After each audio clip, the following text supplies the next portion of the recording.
Fight! So thank you again, everyone, for joining in today for my Why Trihex Quit Yu-Gi-Oh! By 2006. Aim to be an hour-long rant. It's 130 plus slides.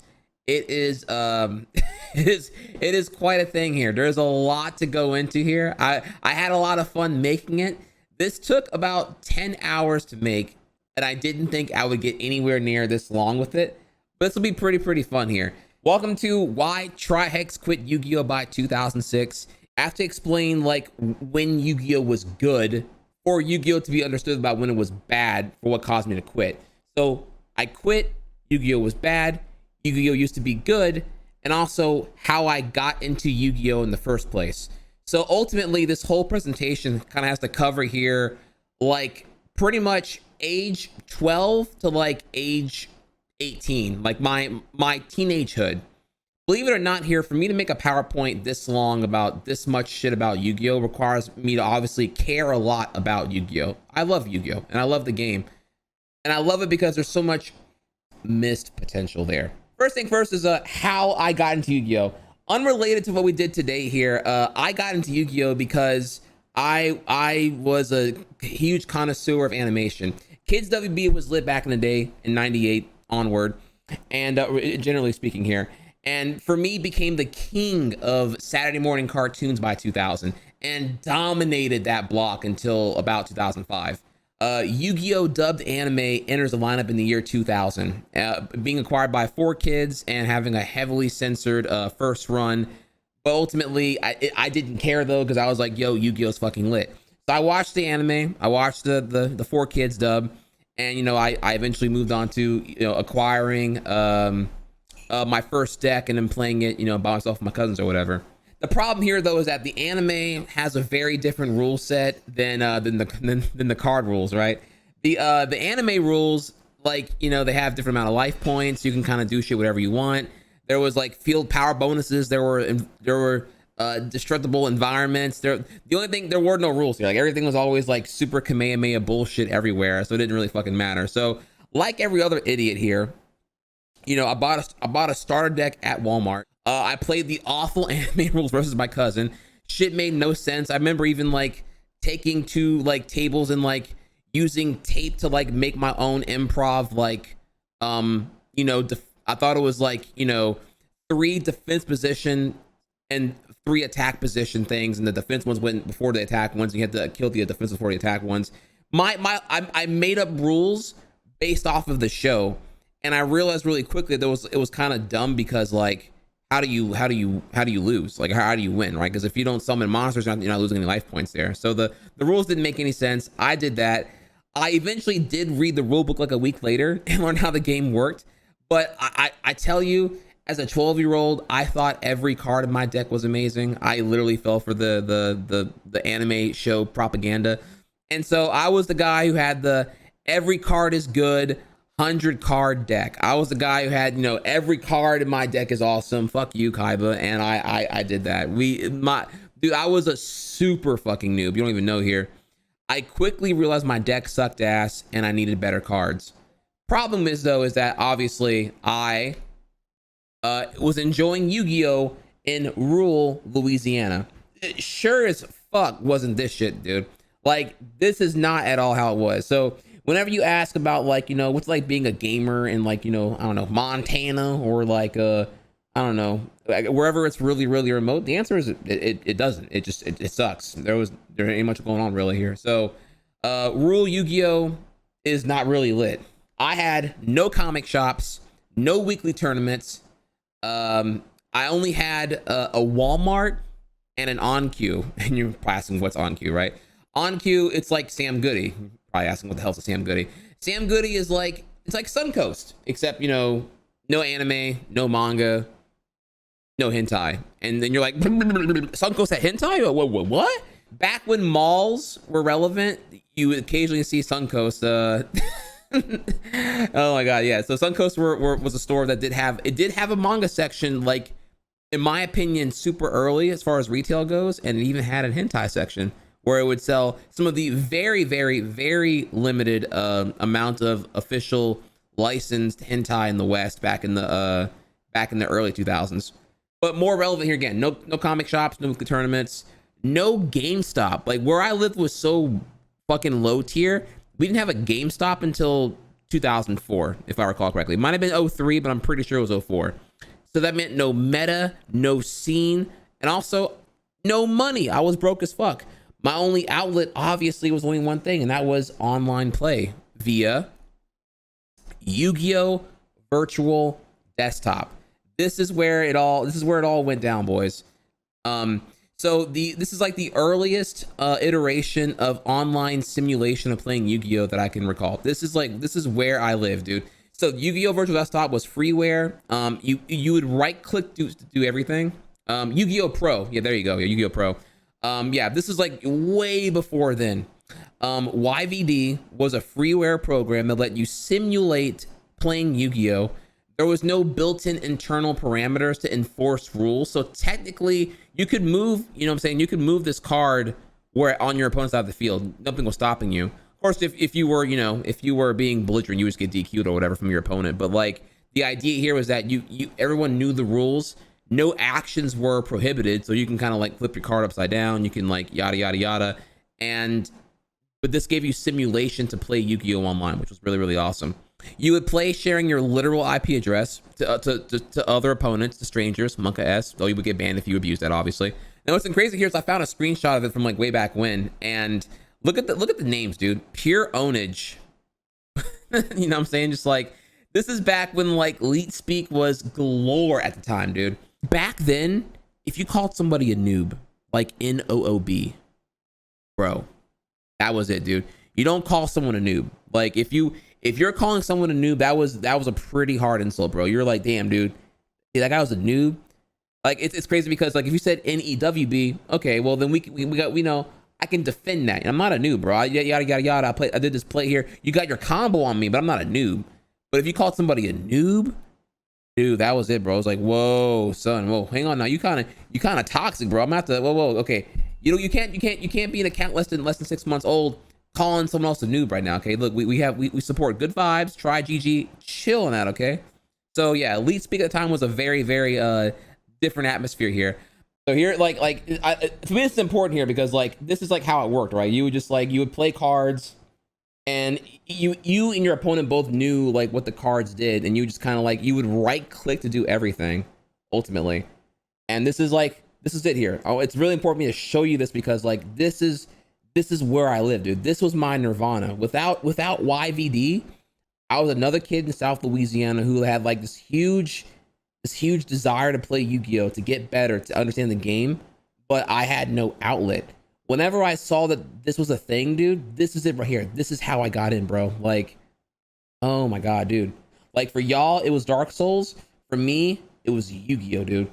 Yu-Gi-Oh was my first time really playing like multiplayer games, because like this is, I know it's gonna sound crazy here, but this is before Xbox Live dropped, so online gaming for me as a console pleb wasn't very accessible. And I have like a shit ass PC. I had like an old fucking dusty, crusty Pentium 3 Gateway piece of shit, whatever, right? And I'm it can't do much, but it could play YVD though, which was pretty awesome. I was the best on my block because I was the shit at GoldenEye. I was best on my block because I played Smash Brothers. But then the call to competitive vibes and getting a real scaling of how not good you are may make reveal for you to want to get good. And playing Yu-Gi-Oh! Online, yo, I lost.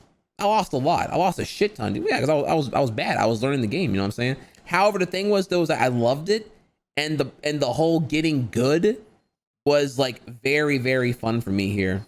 I was actually really happy to find this video because I feel like if I just told you about it and having a screenshot, that alone wouldn't be enough here.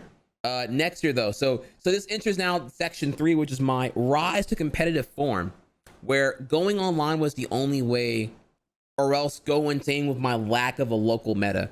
Also important note here, like I couldn't find I couldn't find any screenshots of like forums from 2004 that I used to attend. Though Pojo was not one of them. Pojo was most certainly for noobs.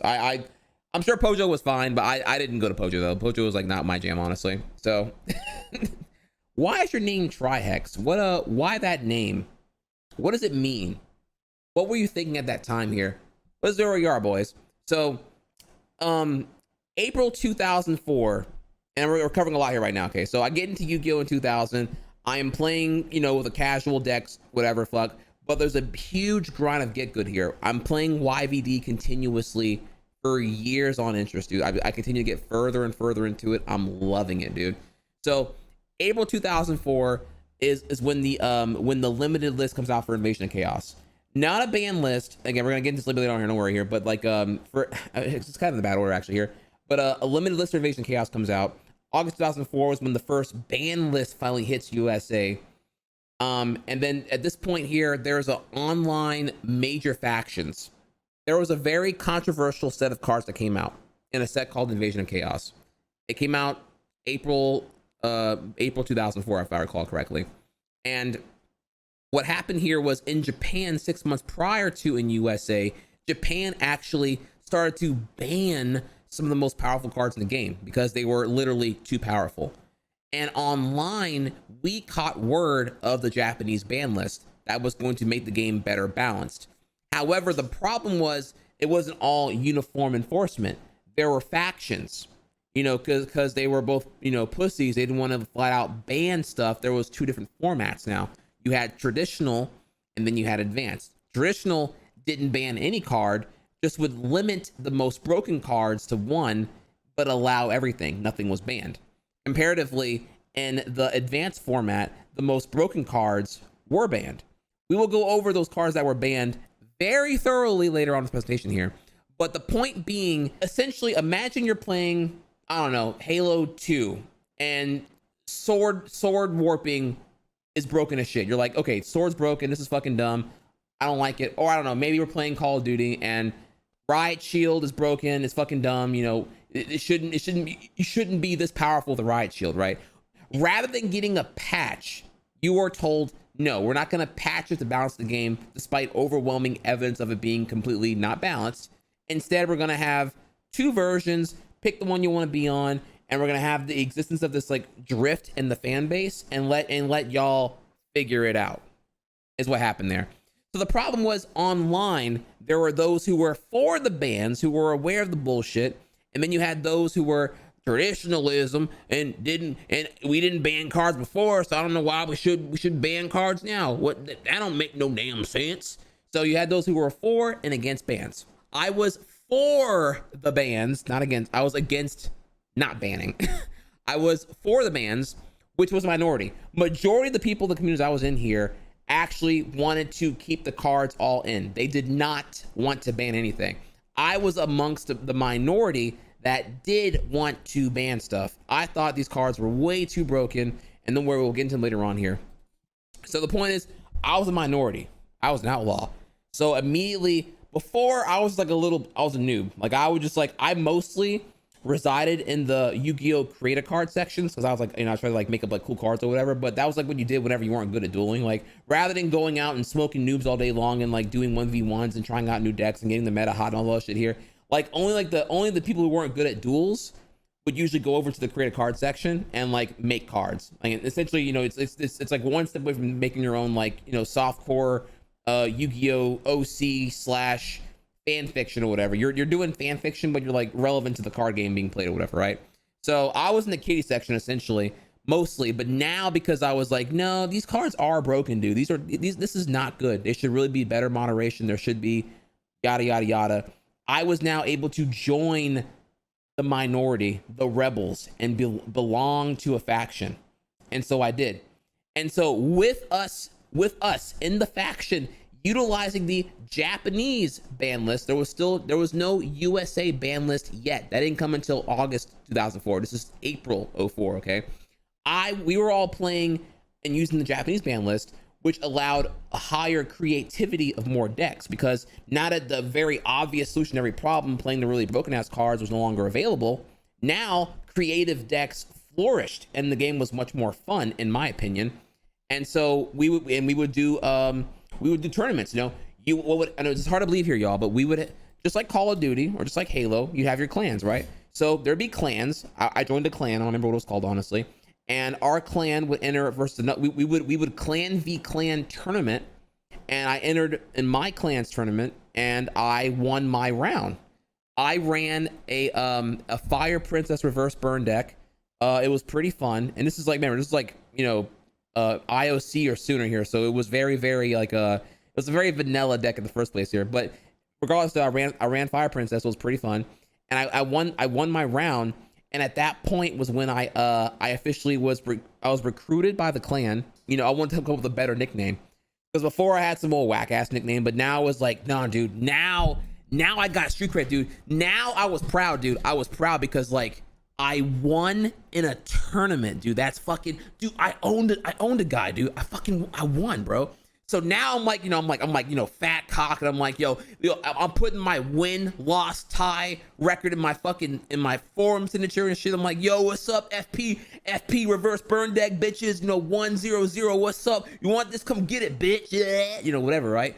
And now I'm like, yo, okay, now I'm somebody. You know, before I was Normie McFuckstick. Now I'm somebody, dude.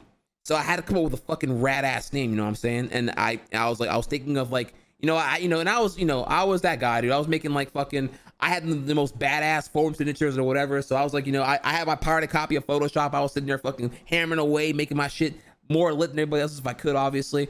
And I'm in Photoshop, as a fucking 12-year-old, 13-year-old trying to make it like look cool, whatever. And I was like, you know what's cool? Hexagons. They're cool. It's like it's all like shapy and shit. So I took a hexagon, I put 3 of them together, and I was like, dude, it's an emblem, but it's my name, dude. So triple hexagon, Trihex. And it wasn't just Trihex, right? I couldn't just put Trihex, okay? It wasn't Tri-Hex, okay? I had to go all out with this shit, okay? You had to do Alt 174 Tri-Hex Alt 175. It had to be like that. You gotta do the arrows, man. The arrows were hot, dude. You had to Unicode your ass off, bro. If you don't know the Unicodes, bro, you're fucking new, bro. You gotta do the Unicodes, fam. Like, so you gotta do the Alt 174, Alt 175, bro. Like, no. I was not that guy with the XXX, whatever, 420 blaze the XXX. No. Dude, Unicode swag, bro. Unicode swag, fam. That's where it was. Big difference here, okay? I never knew that name would stick, almost 20 years later. I was 12, 13 and oldest here when I came up with that nickname or that tag. But you know what though? At first, I was embarrassed. I was like, man, that's such an edgy ass name, dude. Trihex.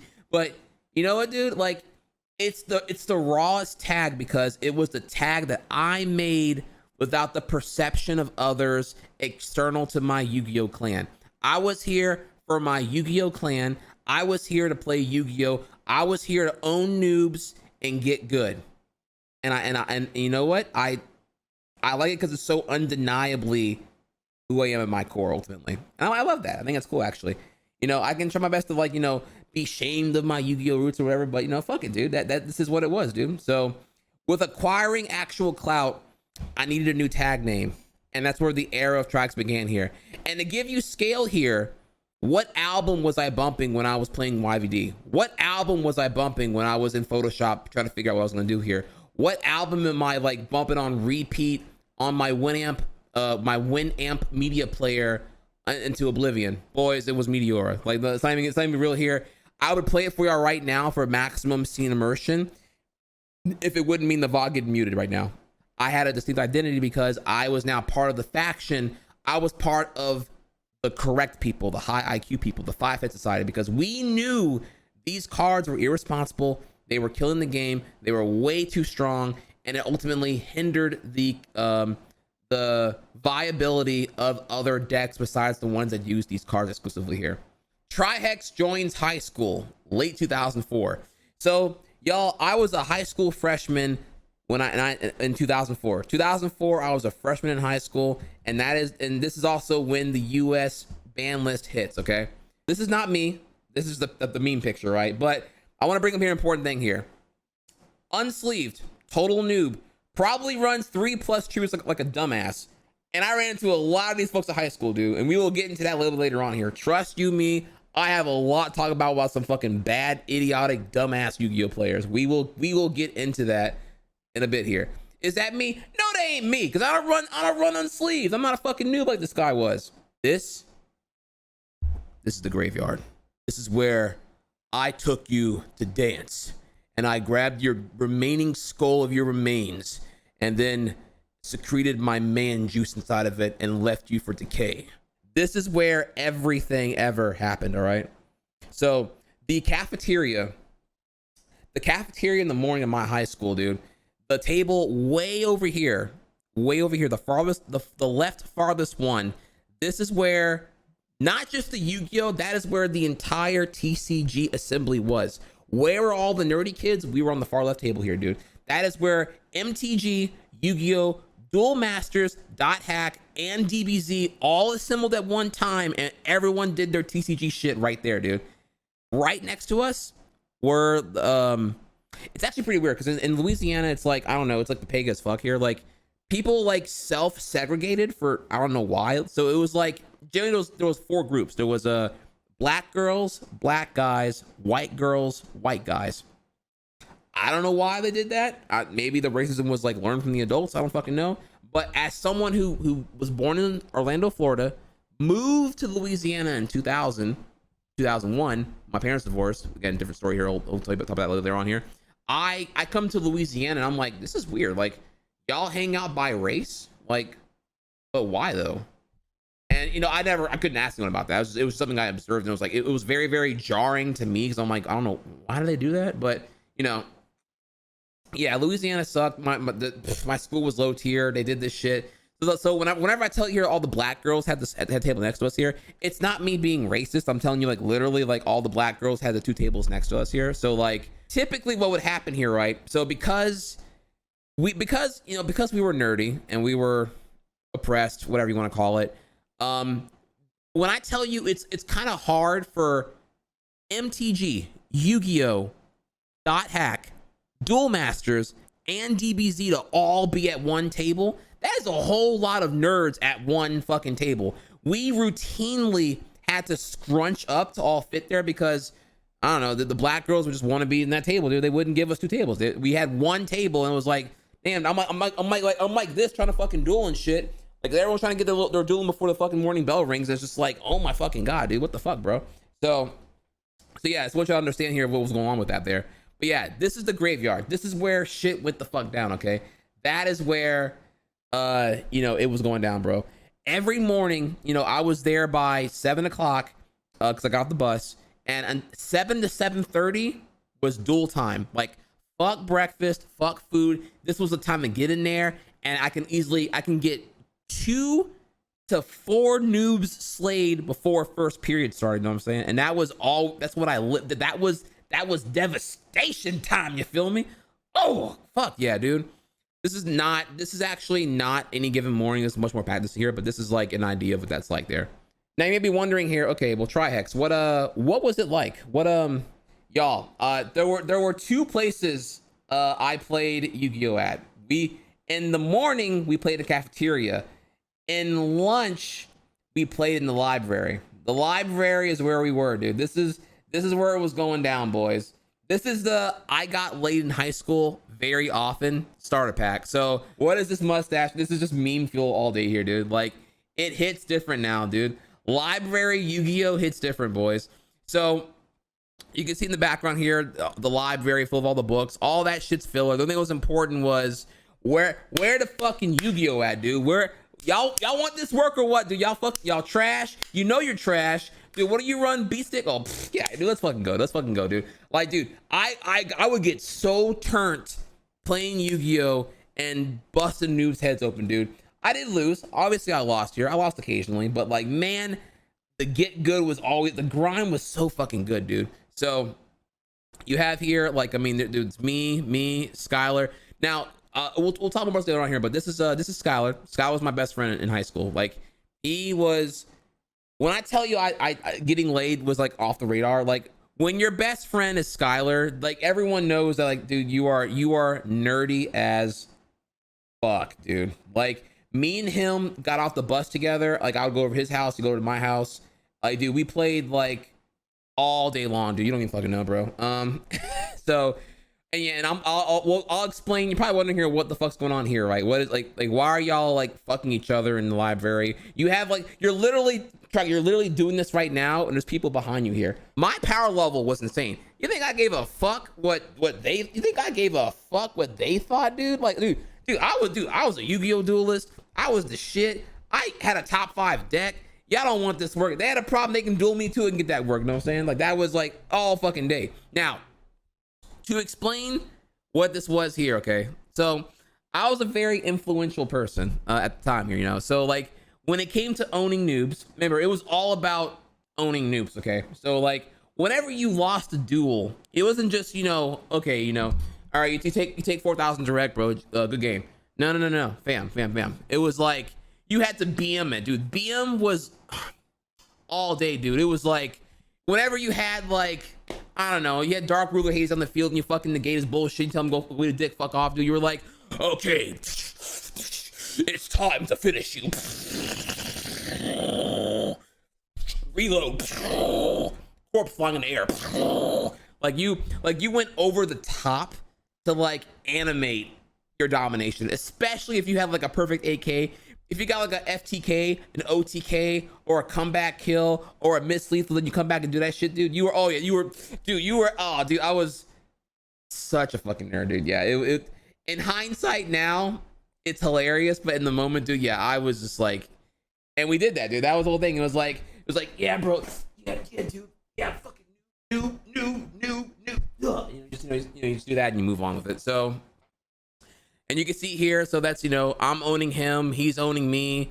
That's Scout doing the great Saiyaman pose, you know, doing that right there. And then fusion dance for the school library. And that was just all we did on camera. I mean, can only imagine what we did otherwise here. So yeah, when I say nerds, yeah, it's pretty wild here. So that is where it went down. So devastation came in the. Now here's the problem though, right? Let's pause here for a second. Okay, well, Trihex here. If we go back here, you said the graveyard was there. You said that the morning cafeteria was where the bodies were laid, but it looks more lit in the library. I don't get it. Was the library not more active? And the answer is because the high school had 2 lunches, lunch 1 and lunch 2. Lunch 1 was after second period. Lunch 2 was after third period. The answer there was that, you know, not every Yu-Gi-Oh duelist was in lunch 1 or lunch 2. They were split. So you had half of the opponent pool, whatever lunch you were assigned to, depending on what your blocks were. So ultimately, you can face some noobs here, but all of them were available here. This is where all of them were, dude. If you were trying to get a certain trade, you were trading in the morning. You were over here like, yo. Most important to understand here that the library was not as many opponents there, but the cafeteria was where it was lit. Unlike middle school, high school had abundant Yu-Gi-Oh players. Okay, I had like I also found this picture too, by the way. I had a ton of it. So remember here I told you I got into Yu-Gi-Oh in 2000. I got into Yu-Gi-Oh in middle school. Problem is my middle school had like actually no players. Like there was one kid who was into Yu-Gi-Oh, but he kind of sucked. Like hard, like he's like, also I don't know, maybe he was poor. I was poor too, but he I thought I sucked, but then he was like super garbage bad. Like so, yeah, morning duel tables, wanting to get good, vagina repellent, and ultimately I committed to the thug life by 2005. As a high school freshman, I was insecure. I will admit this here. I was like, you know, in the library, I was a confident Chad alpha who like would play Yu-Gi-Oh, slay noobs, and level up. But outside of that, in the classroom around girls or whatever, like, dude, I was voice cracking, insecure. You don't even fucking know, dude. I didn't even.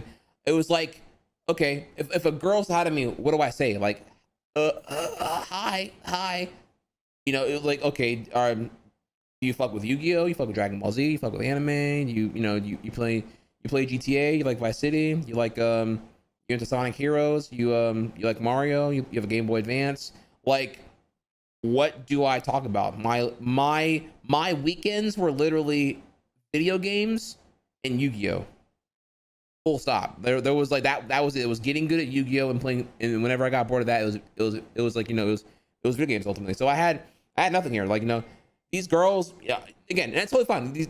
The girls are they can do the thing. This isn't the big deal here, but I was insecure because I felt like I was really fucking nerdy, and when I was hanging around like Skylar and all them doing this shit, you know, being myself, there was like this weird shame of like, I wish I wasn't nerdy. I wish I was just normal so I could like fit in with them. I didn't fit in. That's the whole thing. Like, dude, I was like also major context here.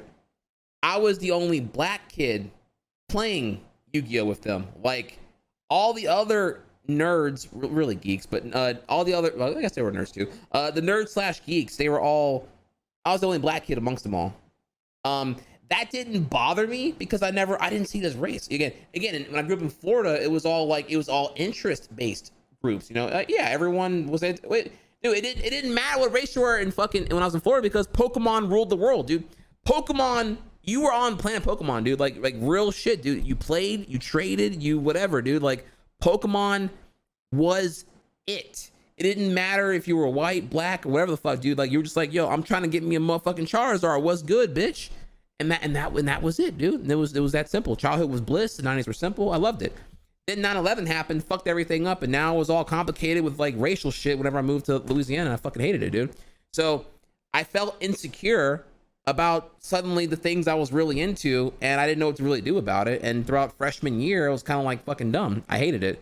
But when I say here I was committed to the thug life by 2005, that meant that I stopped caring. I was like, you know what? I don't know, dude. Getting late or whatever I'm supposed to be doing right now. I don't really know, dude. I will deal with this later, and I'm gonna fap my way to being number one at what I want to do, and we will go from there, bro. So that was my plan. We're gonna do that. So fuck it. I got anime, I got hentai, I got Yu-Gi-Oh, I got Get Good, I got dueling, I got video games. Fuck it. Fuck everyone. I'm doing me, bro. Thug life. Let's fucking go. So with that in mind, boys, you now have gotten a starter glimpse into the relevant factors of Trihex the Duelist going into Yu-Gi-Oh. Now we need to slow things down and bring it all the way back here to the basics of Yu-Gi-Oh. The basics of Yu-Gi-Oh here. Okay, so let's go ahead and get into that, all right? So what we have here is an example of an old school combo, right? So we have here a monster called Cyberstein. You summon him, pay 5,000 life points, special summon one fusion monster from your fusion deck to attack position. Very, very loose structure right there. No big deal. Very hefty price point. So typically you have to like, you know, you have to get out 3 blue eyes white dragons or have them in your hand in order to summon something gigantic like this here. This fucking triple-headed fuck stick right here, Blue Ultimate Dragon here, has a lot of attack power. Over half your opponent's life points being gone in a second here. A very old school idea here is to show you what a combo is. So if you were to use Cyberstein, pay 5,000 life points. Now you're at 3,000 remaining. Your opponent's still at 8,000 here. You summon Blue Eyes Ultimate Dragon on its own via him, and then you use a spell card like Megamorph here. When your life points are lower than your opponent's, the equipped monster's attack becomes double its original attack. When your LP is higher, the equipped monster becomes half. So it's a good old, you know what I'm saying, the good old combo here. So you use him, pay 5,000, get out him, equip Megamorph. Its attack doubles now. It's at 9,000. And the idea is you use this to attack your opponent directly. Assuming you do this quickly enough here, he'll have 9,000 attack, and the Blows Up the Dragon will literally win the duel for you in one attack. This is an example of a one-turn combo. You can win the game in one turn. OTK. So we have a card here called Fire Princess. Each time you gain life points, inflict 500 damage to your opponent. So whenever you gain life points, you deal 500 to your opponent. We have another card here. This one's a little bit newer, but it was I wanted to find simple cards to explain the concept of combos. White Magician Pikeru. Can I say it right? Pikeru? During your standby phase, which is after you draw a card. Again, we'll go over draw phases later on here. Once per turn, increase your life points by 400 for each monster inside the field. So first effect to be active, you have to have this one card here on the field, summoned, your monster essentially, and you'll get 400 points of gaining per monster. So ideally, if you have 5 princes out and you have White Magician out, you will deal 500 each time you gain LP. Keyword here, each instance of gaining. So your instance here will be this one time here, but you'll gain 800 for these two being on the field alone. So 400, 400, you gain 800 and you deal 500 at the same time here. Problem is though that these cards are pretty weak. 300 attack, 1200 attack. They'll get killed pretty quickly, right? Because they're pretty weak monsters here.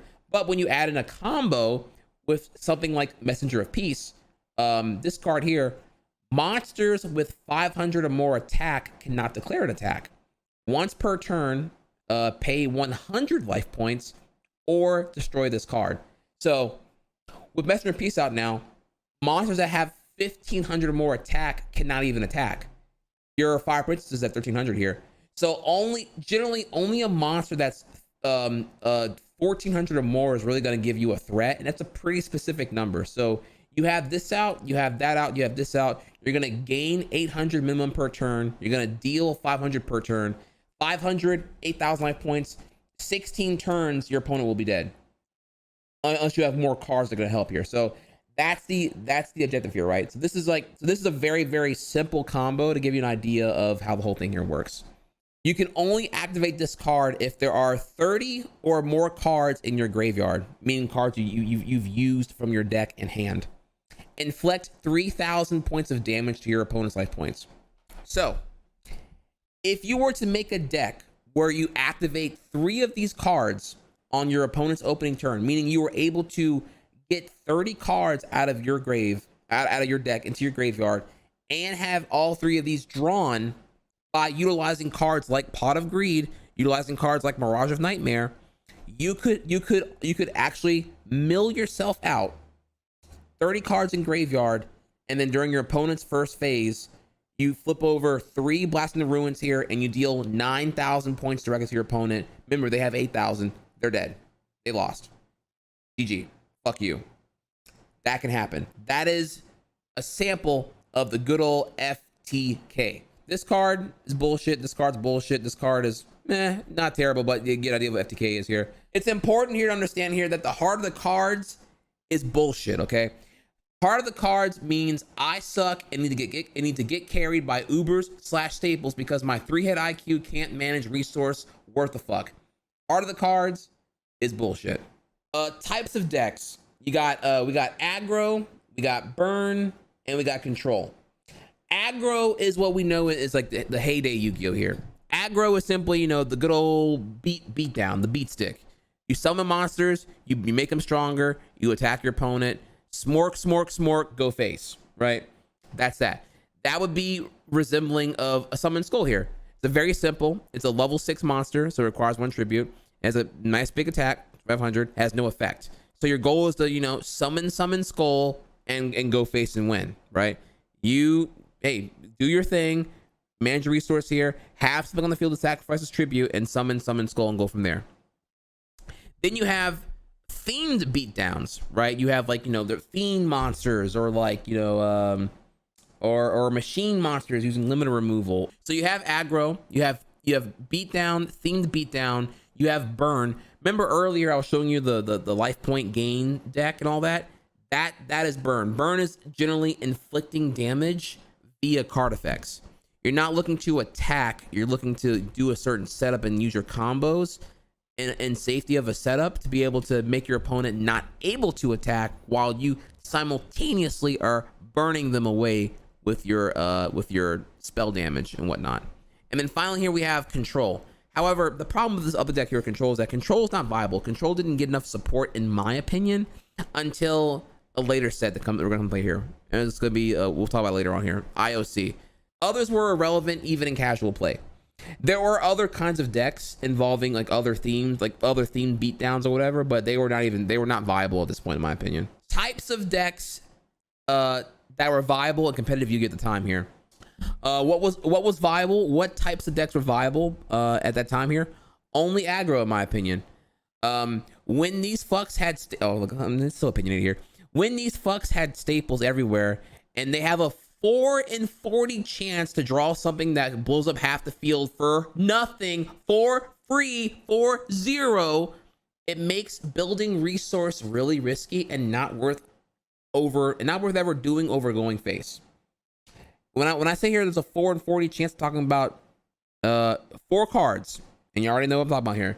I'm talking about Rageki, Dark Hole, Heavy Storm, and Heartbeat Feather Duster. Now we go into, well, Trihex, what do you mean? What do you mean 4 and 40? What do you mean 10% chance? What are you talking about here, dude? I'm talking about the rise of the motherfucking staples, dude. This section is long. Section 6, boys. Now, let's get into it here, okay? So, we have a card here called Painful Choice. The only thing painful was playing in a format that made this entire section possible. And I fucking do mean that, dude. Oh my God. So now you're going to see here. We go back. When right here I said that I was a rebel, I was in the minority that said that we need bans. We need balancing here. This game is madness right now. There are cards that are so powerful, so broken, they make an entire category of deck types unviable, uncompetitive, and ultimately it's unsustainable, dude. Everyone's playing the same one type of deck because you can't do anything else because these cards are too powerful right now.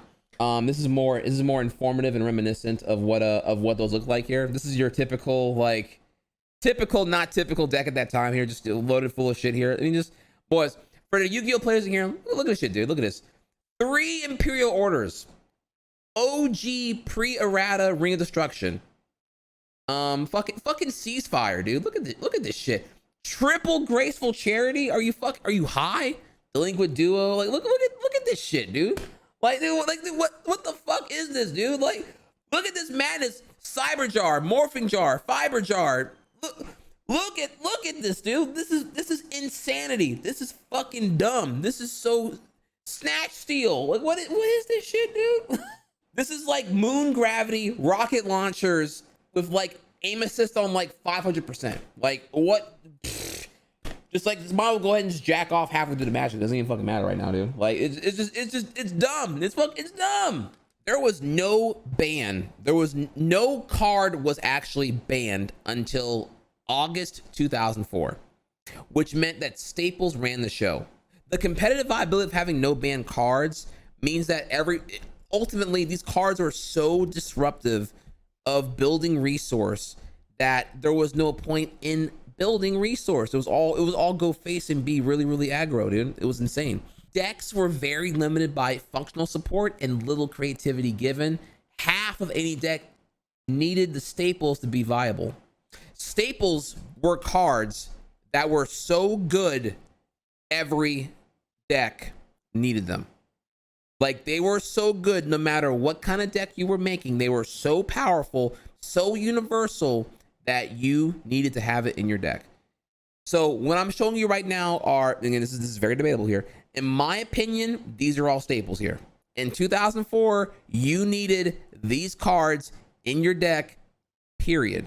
The average deck had over half of its influence already pre-filled with the broken shit.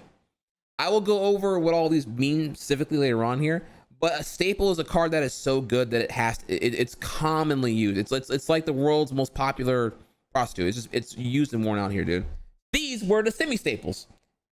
And I forgot to include Goblin Attack Force. I forgot to include Gemini Elf. I forgot to include, man, there are so many fucking things in here that are practically staples here, but I want to keep it simple, right?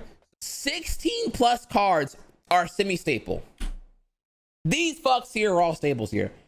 What does that tell you about decks? This tells you that you're hitting almost 40 on just the staple shit. So what does that mean? That means that pretty much a competitive deck was one type of deck. It was the beat down aggro. It was the unthemed beat down aggro that ran all the cookie cutter bullshit, because what else were you going to do, dude? With that in mind here, a minor derail here is that a personal favorite of mine or underrated here was Solemn Judgment. This card is pretty cool, and I want to take a minute to explain why that is. Sorry, it's kind of a fuzzy. You can zoom in here if you want to. So as we before here, as a player during your turn, you can generally do 3 things. You can play a monster, you can play a spell card, or you can set a trap, like a mouse trap, a trap card that will it'll be activated during your opponent's turn to fuck them over here. However, what's cool about Solemn Judgment is that we read off the effect here. When a monster would be summoned or a spell or trap card is activated, pay half your life points, negate the summon or activation, and if you do, destroy that card. What's important there is, yes, half your life points is a shit ton, especially early game, because it'll cost you 4,000. Right? That's that. But you're looking at it the wrong way here. The thing about Solemn Judgment is that it's a cost you can always pay. You can always pay half. And that's where it became useful. You know how powerful it is to like interrupt your opponent's combo? Your opponent's about to just fucking, your opponent's got their cock out, ready to fucking, you know, squeeze out a big old half a gloop of mayonnaise. It's about to like do the little combo. Remember, go back here, right? Remember over here? But boys, whenever they get all this, they're like, oh my god, let's fucking do. They summon this shit, and you're like, oh, hang on, nope. When you summon Blue Ultimate Dragon, I'm gonna come right here. I'm gonna tell you, like, eat my entire dick, dude. Activate Solemn Judgment, half your life points, bam, combo's done. Combo is done. Now they can't get you on that OTK, dude. Like, trust me, dude. Yu-Gi-Oh players love to rush the combo, dude. Their one joy in their life is getting that combo off to fucking finish you off, dude. And so when you hit them with the God said no Solemn Judgment activation, dude, this card was not popular in my meta because people saw that as like they're a three head. They were like, man, half my LP, man, I ain't paying that shit. It's like, dude, you can always pay that though. Like, it doesn't matter if you're at 1,000 or 5,000 or at one life point. You can always pay it. You can always pay it. This is the card that is like the glass cannon of all cards, dude. It's not about its cost as long as you use it well. You know what I'm saying? So I personally liked Solemn Judgment. Live by the gun, die by the gun. Steep learning curve, learn the conditions here. No one to use it, no one's not use it. But I did find it was a phenomenal interrupter, dude. Like, I wouldn't say I won every time I got to pop it off. Sometimes I would do it. It would cost me, and I wasn't able to have the force of them to make the momentum work in my favor. But I did love it though. So we have here two of the most powerful searches in the game here. In general, Witch of the Black Forest and Sunken, when they are sent from the field to the graveyard, again, not even as a solo battle, they can be destroyed, blow up, whatever here.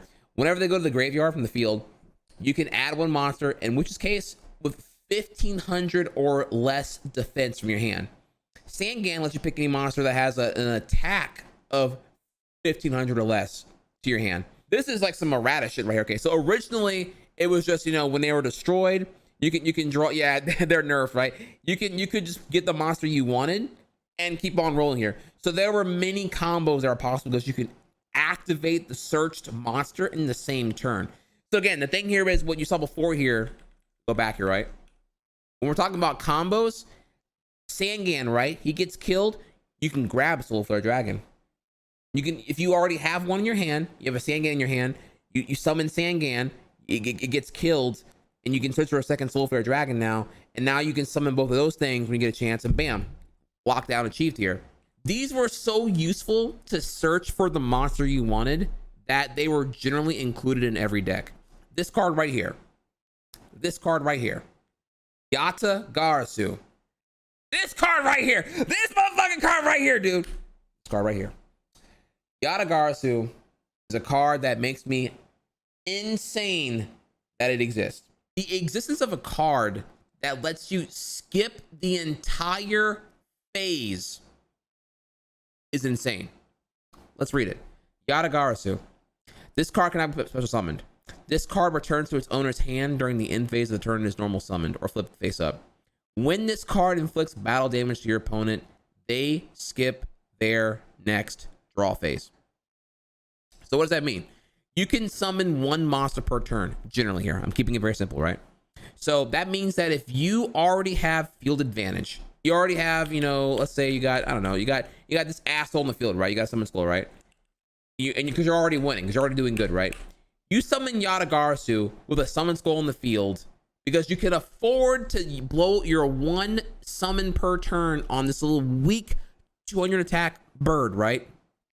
You summon him, your opponent skips the next draw phase. Now, your opponent didn't kill your summon skull. He probably doesn't have the cards to deal with that current threat right now. But now with Yata, he is going to literally skip his draw phase. He has no chance to accumulate new resource to deal with the situation presented by them right now. This card is power creep incarcerated and incorporated. I mean, it's actually madness here. You skip an entire phase of your turn. Very few cards let you skip your entire battle phase. Like that's just madness here. This card lets you skip the even more important that your draw phase. Imagine if though your opponent has a bad hand, or they have no hand. They have no cards in their hand. They're a noob. They believe in all the cards. They have no. They went full face doing the whatever, doing this shit, and they went all out. You did Solemn Judgment. They have no cards in hand now. They went all out with it. They have nothing left now. They went full dick swing on you, and you stopped them. Well, now when you summon this shit, that's it, dude. They didn't. That was it. That's the wrap, bro. GG. What can they do? They can't do anything. They can't draw new cards. They can't stop you. They're stuck now. This is known as the Yata lock. This is the card this is what makes people rage quit. You can't do anything, dude. This is it. This is where it's done. This is where I mauled out of control here. Like this card existing makes me think that people just do cocaine at fucking Economy. Or Upper Deck Entertainment. I don't know, whatever, dude. This card is stupid. It's fucking madness here. These cards here, once again, remember, card advantage here. For the cost of nothing, you can draw multiple cards. You can draw more than one card, dude. Pot of Greed, you draw 2 for 1. Wow, you get a +1 card advantage here. Who doesn't want that? Every single deck wants more cards in their hand, because the more cards you in your hand, the more access to additional cards, the more likely you can pull off your game-winning combo and acquire advantage, and then continue to pin your opponent down and then fuck them like the noob they are. Charity, same thing here. Draw 3 cards. So if you have an opening hand of 5, play graceful, draw 3 cards, then discard 2. Not 2 amongst the 3 you drew. No, any 2 out of your total 8 currently in your hand right now. Not only that, some cards benefit from being in the graveyard. The problem here with Charity is that it's cost. Ooh, draw 3 but discard 2. But discarding 2 is like hardly even a cost. It's actually kind of a per. There are certain cards you want in the graveyard ACP. Typically, you gotta summon them and attack with them and have them get killed, and you lose some life points. Here, you can skip all that, having the graveyard right away, dude. Like, that's what you want in some cases here. It's actually insane. So the graveyard, y'all, is a resource, and Charity is 2 positive effects and not really a negative at all here. Remember before I told you, 4 in 40, 10% chance that makes most of these decks worthless to run right now. Here we have Dark Hole and Raigeki. Everyone knows these 2 cards here. Dark Hole, destroy all monsters on the field. Raigeki, destroy all monsters your opponent controls here. For the cost of nothing, no conditions required, not all face-up monsters, not all face-down monsters, not all defensive monsters, not all attack position monsters. No, kill all of them. Fuck it. Irrelevant of any conditions at all here, kill all monsters your opponent controls for the cost of 0 right now. So yeah, these 2 things right here, dude, dumpster fire, dude. Holy shit. What is the point in doing any kind of cool deck? Every run has to run Dark Hole and Raigeki because they're that powerful. For the cost of 0, it's stupid. It's actually dumb. So next here, here's some more for you. Harpy's Feather Duster. Destroy all spell and trap cards your opponent controls. Heavy Storm. Destroy all spell and trap cards on the field. Giant Grenade. Return all spell and trap cards on the field to the hand. So, so yeah, they're for the cost of 0, do all this. For the cost of 0, no conditions required here. You can blow up your entire opponent's field. You could, and some people did here. They would do Graceful Charity, discard 2, and the same turn, yeah, fuck it, dude. I'm gonna do Raigeki. I'm gonna do Harpy. Fuck your entire field, and I'm gonna summon boom, boom, boom, boom, boom, and I'm gonna fuck your ass up. Bam, what's up? That was the thing, dude. The Yu-Gi-Oh in the gap was absolute madness, dude. You had to run this, and ultimately, what happened here now is there was like a meta here. It was no longer about like playing the game, which is fine. It was more like bait them out to use their Harpy ASAP. That way you can then, because once the Harpy was gone, the heavy was like not as bad, and from there you kind of try to win or whatever, right? It was just like this section is long because it's important to understand here what cards ruined the game. Here we have cards that give you complete hand control here. Delinquent Duo, let's read it off here. Pay 1,000 life points. Your opponent discards 1 random card, and if they have any other cards in their hand, discard 1 more card of their choice. So while Delinquent Duo doesn't give you a peek into their hand, it does remove 2 cards from their hand for a comically low cost. 1,000 life points, the cost you can pay generally anytime during a game, and it's a major disrupt here. However, it is not as, in my opinion, while it's pretty annoying, it's not as bad or broken as Forceful Sentry. Again, for the cost of 0, look at your opponent's entire hand, know their entire option select, what their deck type is, what they're trying to set up for, what they can do against you, and pick one card. First off, opponent's hand for free is already broken, but look at their hand, set one card amongst them, and return to their deck. You can then literally remove a resource of theirs for the cost of 0. Holy fucking shit, dude. So now here's the wild part here. Remember, the draw power in old school Yu-Gi-Oh was insane here. Again, 3 graceful charities here. So just, fuck it, dude. Wild out, right? What if you did Forceful Sentry, grab the good card they had, throw it back in their deck, and then combo that with Delinquent Duo and make them get rid of the 2 cards in their hand at this point. If they had 3 cards total, now their hand is 0. Now they have nothing. Guess what?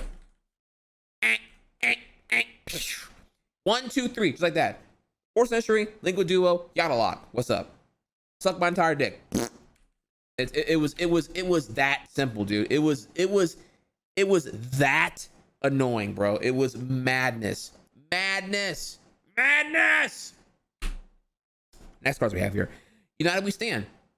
It's equip spell. So you equipped it to a monster like you would like an RPG with equipment. An equipped monster gains 800 attack and defense for each face of monster you control. Okay, so that's a simple, straightforward thing here, but that is a very powerful card because that ultimately here it's kind of like kill switch in Call of Duty here, because like this card is like really good. So if you got like, generally, if you have 2 monsters on the field here, you're gonna gain 1,600 attack. That level of boost means you kill generally anything on the field. The average thing will be around 1,800 attack at a time, and the average tributed monster will be 2,400. So United We Stand means if you have 2 monsters, remember, 2 monsters on the field here. So as long as they're face up, right? So it's like you do this here and you win. This is insane. United We Stand, broken ass card. Now next thing here we got here, Snatch Steal. Equipped only to a monster your opponent controls.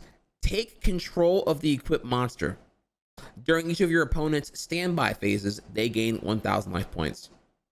So this card here, you are able, for the cost of nothing, get control of your opponent's monster this turn.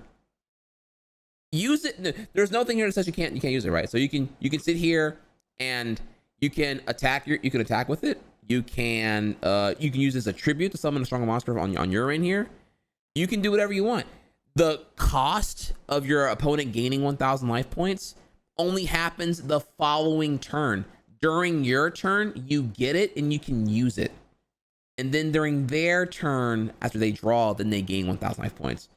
The problem with this card is that very obvious here, the cost is comical. Like you, very, very often here, you will inflict more damage than they will ever gain.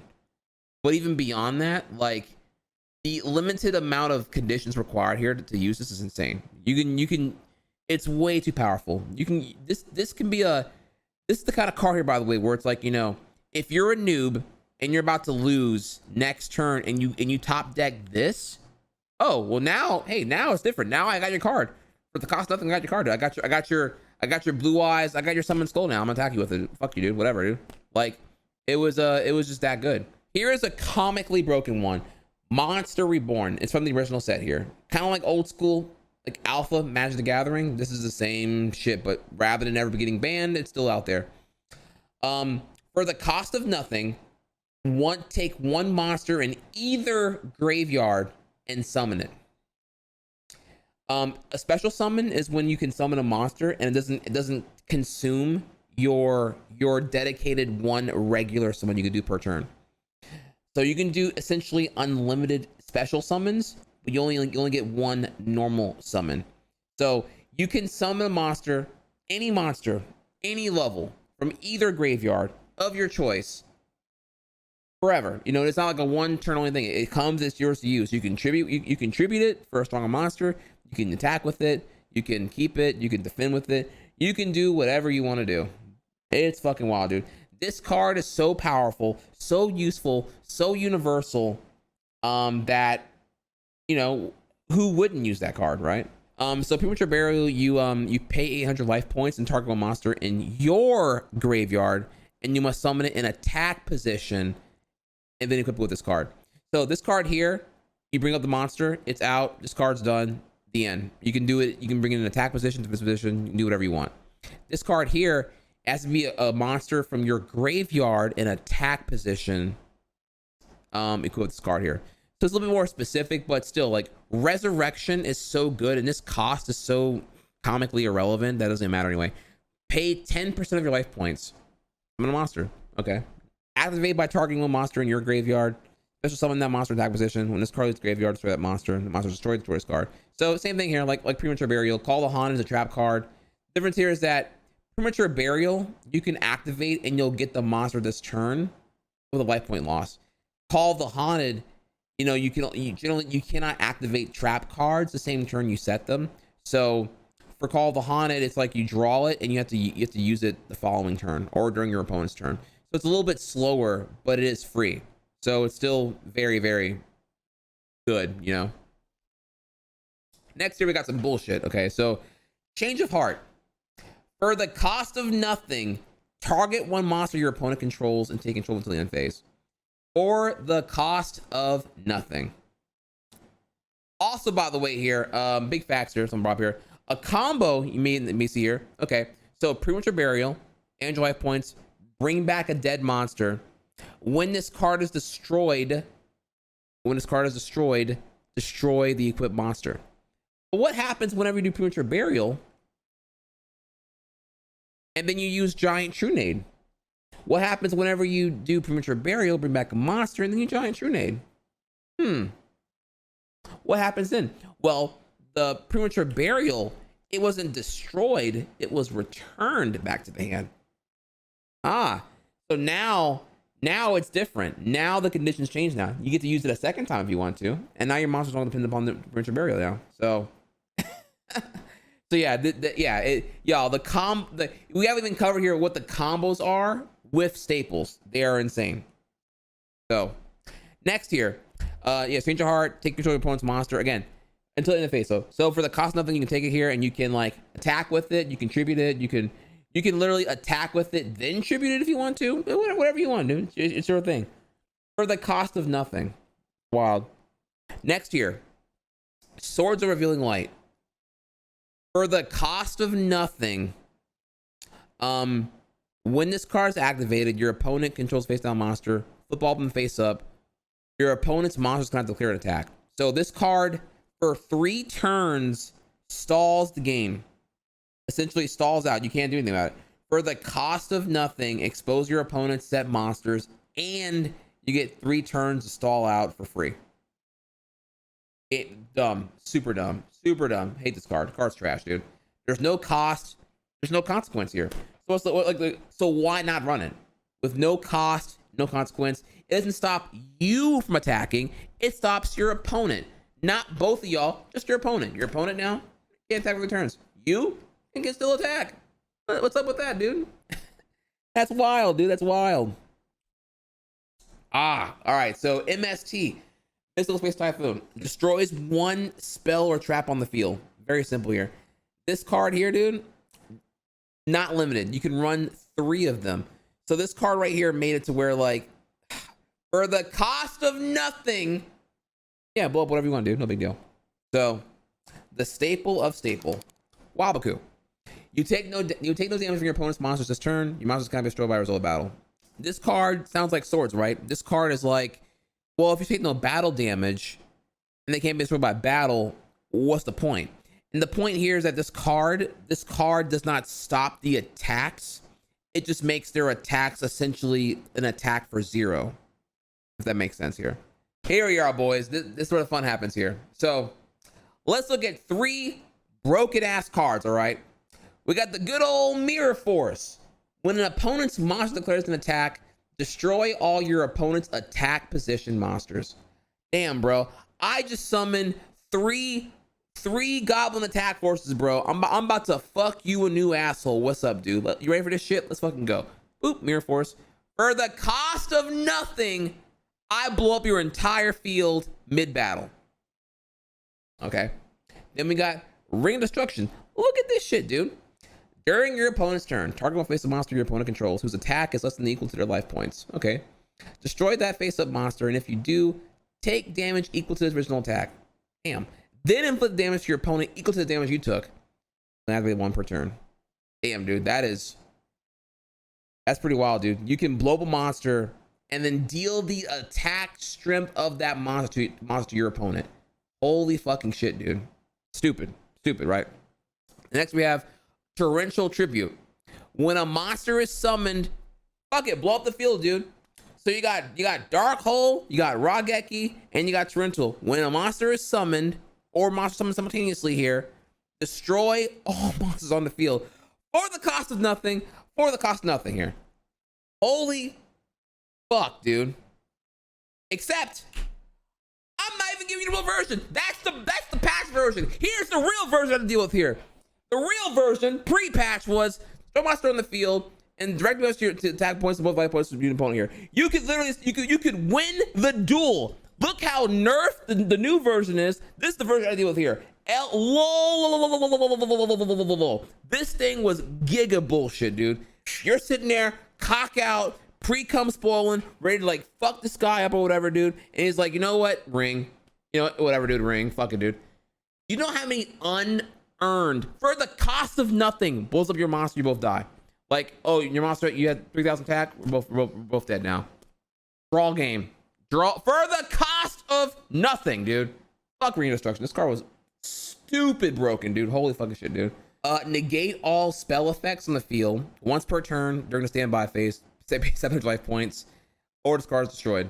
This card here essentially negates a third of the card types in the game.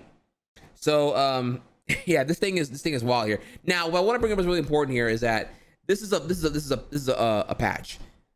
This text here says, you know, negate all spell effects on the field, and you must pay 700 life points. That is a new thing. It used to be pay 700 or this card is destroyed. So you can just like pay it. Again, remember, it's less than 10% of your life points per turn generally in start a duel here. Or you can no, it's nothing. It's not even a big deal. You're negating 1/3 of your remember, go back here. Boom. Look at this.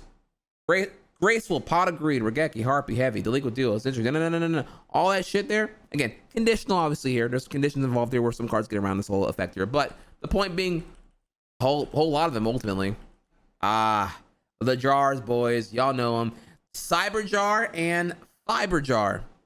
So, Cyber Jar, generally, and I'm keeping it simple here, whenever it's attacked, destroy every monster on the field.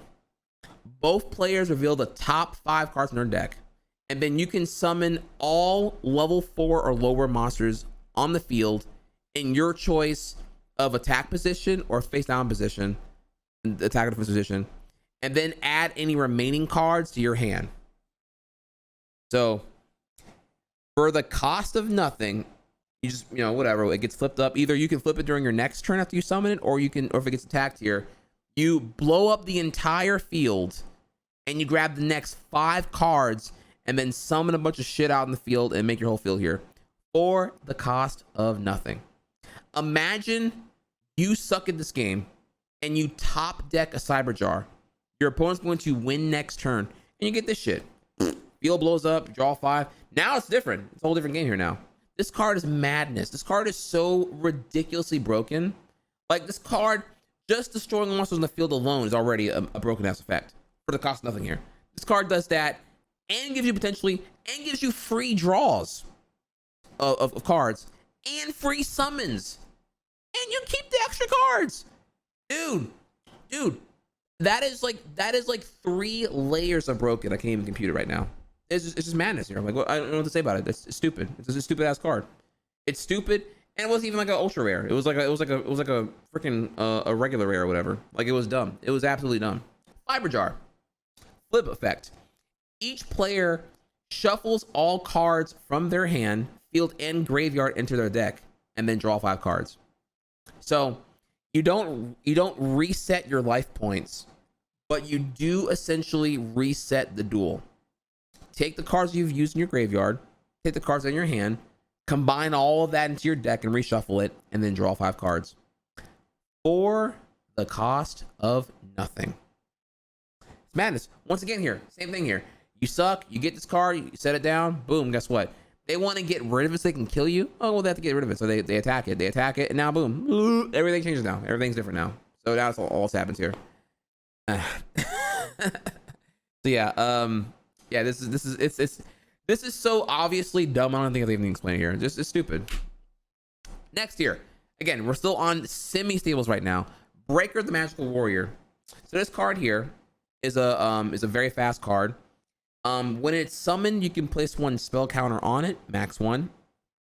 It gains 300 attack for each spell counter, and you can remove a spell counter to destroy 1 spell or trap card on the field. So it's 600 attack. With the spell counter, it's now going to be a 1900 attack. Remember, the average monster that's at this level here is about 1900 or 1800. So this card is really good. And so this card sounds familiar, right? This card is literally as a built-in MST. It's you have 3 of these fucks in every deck, and then you got Breaker right here, who you can you can keep him strong or remove it to break a thing here. This card is so universally good that there's no reason to not use him. So yeah, it's just, simply put, this card's insane. It can now keep in mind here. Notice the lack of detail here. Remove 1 spell card from this card. Target 1 spell or trap card on the field. Not face up, not face down. Just it can be either one. Whatever. Blow it up. Doesn't matter, dude. Whatever it may be here. So any card in the field, it's insane. It's like it's so universally good with such a low amount of cost involved. For the cost of nothing, just blow it up. No big deal. Don't blow it up when you attack with it. You don't have to even attack with it. You can just summon it, keep it there. And now your opponent knows it's there, and they're gonna be like, "Oh shit, we'll have to." They have to literally bait out you using your spell counter to blow up something on the field. So, oh my god, dude. All right, so next here we got good old Jinzo. Now, this may be a hot take here to say that Jinzo is a semi-staple. Again, it depends. I don't know. It depends on when in the meta you were here. I mean, it depends. I don't know. Like staples, one thing. I didn't always run Jinzo. I find that Jinzo can kind of fuck you over more than you want it to. Trap cards and their effects on the field cannot be activated. Negate all trap effects on the field. Oh, so for the cost of nothing, you are a competitively viable 1 tribute monster that negates a third of the game. And their activations too. Wow. Okay. Wow. Wait. And you can search for this card via... Wow, and you can use Wishback Forest to search for Jinzo as well? Ah, dude, what the fuck, dude? Are you serious? So yeah, that's... What do I say to that? How do you defend it, dude? Oh my god, dude. Ah, fuck. So yeah, Jinzo. For the cost of nothing. Yeah, dude. Oh my god, dude. So yeah, another retweet is Jinzo. All right, here we got some other ones here. So here we have Injection Fairy Lily. She is a 400 attack monster. When this card attacks or is attacked during damage calculation, the player's turn, you can pay 2,000 life points to make this card gain 3,000 attack during that battle. You can do her effect to give her a huge injection boost to win every battle. Generally, nothing's going to win against a 3,400 attack Injection Fairy Lily, but you can generally usually pay 2,000 life points here. And what's happening here is you're paying 2,000, but you're acquiring more resource than you are depleting resource. So This card is insane because you can just win. Like, if your opponent has like a Genzo and a Summon Skull in the field, or whatever, dude, he attacks you. You fuck it, dude. He attacks you. Injection, buff it up 2,000. He loses. You attack with your injection in your following turn. The other monster, you buff it up 2,000. You kill it, and you still have it, and you can still win. Like, what are you gonna do? Like, this card is so good because of the amount of attack it gains and the fact that you can do it multiple times in the same turn. Meaning that if your opponent attacks Injection Fairy Lily multiple times, you can do its effect multiple times. You normally can only attack once per turn, which is still valid here, but you can be attacked multiple times during your opponent's turn by multiple monsters. And you can use Injection's effect endlessly. So if this card was not broken, what would happen is it should only be able to be used once per turn. So if you attack it once, you buff it, all right, cool, and then it shrinks back down again, back to what it was. Second attack, it dies. That's what it should be at minimum if it wasn't broken. But because you can do it endlessly here, you get advantage, and then you just abuse your advantage endlessly to maintain advantage here. So yeah, it's insane. Next card here, Axe of Despair. The equipped monster gains 1,000 attack. When this card is sent from the field to the graveyard, you contribute one monster and place this card on top of your deck. So yeah, the problem, okay, so in old school Yu-Gi-Oh here, this card is de facto, the earlier in the game you go, the more of a stable this card was here, because this card gave any monster 1,000 attack for the cost of nothing. And you had a pretty, admittedly slow option to be able to put the card back on top of your deck. Because obviously, when you equip it to a monster, if the monster it's equipped to dies, it also goes in the graveyard here. But with this effect here, you can contribute one monster to then put on top of your deck. Now the problem with that is though is that okay, the reacquire ability is admittedly slow. It doesn't go in your hand. It's gonna be your next draw, which is like a pretty. That is ultimately a -1 card advantage right there. It's pretty slow to do that. But it doesn't matter though because the card gives you 1,000 attack for the cost of nothing. Now compare that to Mage Power here, where Mage Power gives you 500 attack and defense for each spell or trap card you control. Now, so that means that if you have both Axe and Mage Power, Axe 1,000, Mage Power 2 spells active current right now, you get another 1,000. Your monster is now 2,000 attack. It's insane. It's insane, dude. For the cost of nothing, dude. It's just wild. And remember, you can set spell trap. You can buff up Mage Power very easily here. it's insane. Painful choice. For the cost of nothing, select 5 cards from your deck, any 5 you want, and reveal them to your opponent. Your opponent selects 1 card among them, add that card to your hand, discard the rest. The idea here is that, well, your opponent picks the one of the 5, and you lose the other 4. Wow, that's a pretty mediocre card. Wrong. Remember here, getting cards in the graveyard is not like a non-resource. It's not like once cards in the graveyard, they're useless. Many cards have effects that activate from the graveyard. Remember, you can literally you could literally painful choice and then combo that shit into Monster Reborn or Premature Burial. It doesn't even matter. Like, it being in the grave is like barely a consequence here. It's like not even a big deal. You just like, all right, whatever, fuck it, dude. I'm gonna throw 5 fucking big fat dick monsters in there and grab whatever you want, dude. It don't even matter, dude. It's a deck thinner. It's getting you a card in your hand, and you can just res whatever you want anyway afterward, dude. Yeah, it's like the graveyard's like your second hand ultimately. It doesn't even fucking matter, dude. All right, so we have that. Remember, earlier we have trap cards. 1/3 of the game. Imperial Order negates spells. Genzo negates traps. Royal Decree negate for the cost of nothing. Negate all other trap effects on the field. Indefinitely. Not this turn. Not one per. No. Negate all trap effects during both players' turns during all phases. This card is active indefinitely because it's a continuous trap card. All right, there it is for you. What's good? So, oh my god, dude, like it's just wild. Of course people have this shit obviously here. Next here we got ceasefire. If a face down defense position monster or an effect monster is on the field, that's a very common condition to be met here. Let me move myself real quick, sorry. Change all face down defense monsters on the field to face up position monsters. Full effects are negated this time here. Also inflict 500 damage to your opponent for each monster effect on the field.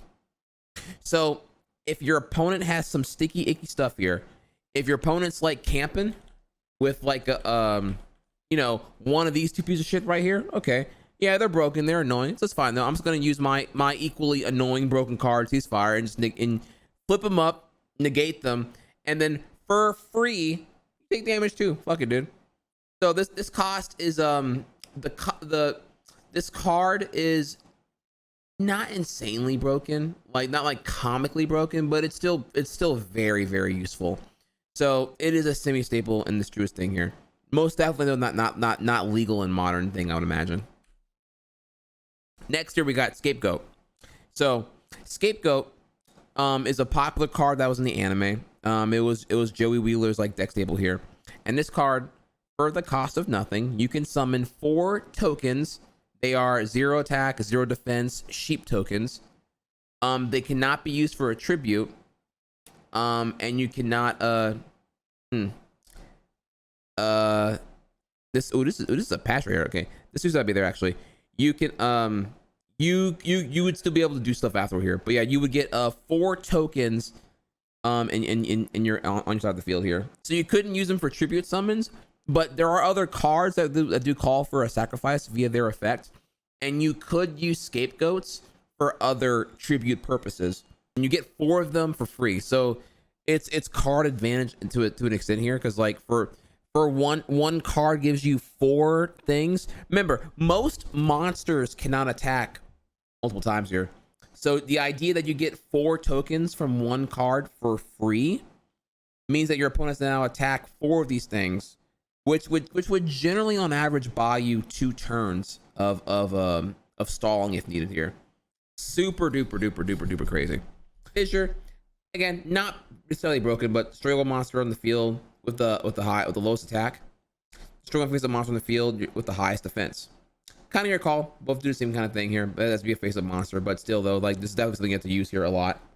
And if I recall, at one point was not limited to 1, might have been limited to 2 or 3. All right, so these here get a little more complicated, but I'll try my best to explain them here. So Nobleman cross out, you can target one face down monster in the field, destroy that target, and if you do, banish it. And then if it was a flip effect monster, each player reveals their main deck and then banishes all cards within the monster's name.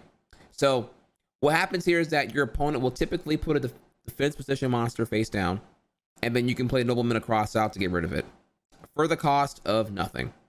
However, the additional effect here, if it was a flip effect monster, then you both get to reveal your decks to one another. So you get some really spicy intel on what they have early game here, and remove the other copies of them.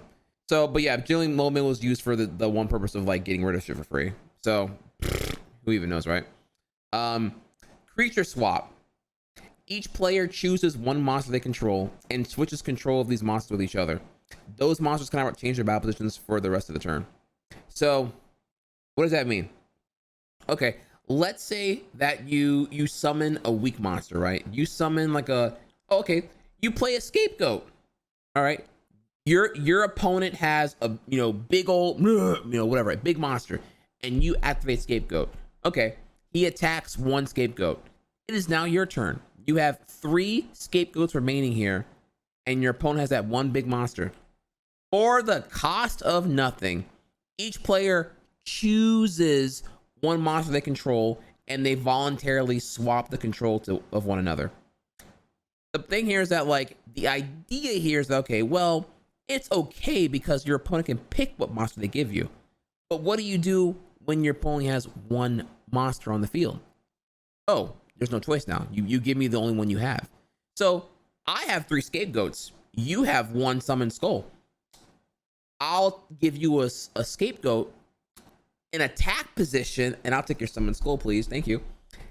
They cannot change battle positions, so therefore, hey, you snooze, you lose, bro. It is what it is, man. Sorry, man. The card effect happened, bro. And now I'm going to attack your scapegoat with my Summon Skull. Does that suck for you? And for the cost of nothing now, I have completely dominated the field. Wow, who would have knew? And it does not end that turn. I have control of it until further notice here. I can even use this as a tribute to tribute something else here. All right, boys. So that was the staple. Sorry, it was a long section here. The set that changed everything. Invasion of Chaos comes in March 2004, Section 7. Everybody knows, here we are, boys. Pog, good old IOC. Every other deck, every other expansion prior to this one, whatever. This is where shit gets different. This is where I don't know, dude. What am I even gonna say right here now? So, Invasion of Chaos cements the new mechanic. It's technically not new. It's been around before because Dark Necrofear had it here, but removing from game. So before here, we had removed from. We have the deck. We have the graveyard. We have our spells. We have our traps. We have our monsters. There is a fusion deck, but it's not that relevant right now anyway. So we'll come back to that a little bit more here. But now we have a new thing called remove from play. Let's read the card tip here. When a card is removed from play, just place it away from the game. It is no longer on the field, in a player's hand, in the deck, or fusion deck, or in a graveyard. It is in a completely separate place and is placed outside the field. So what does that mean?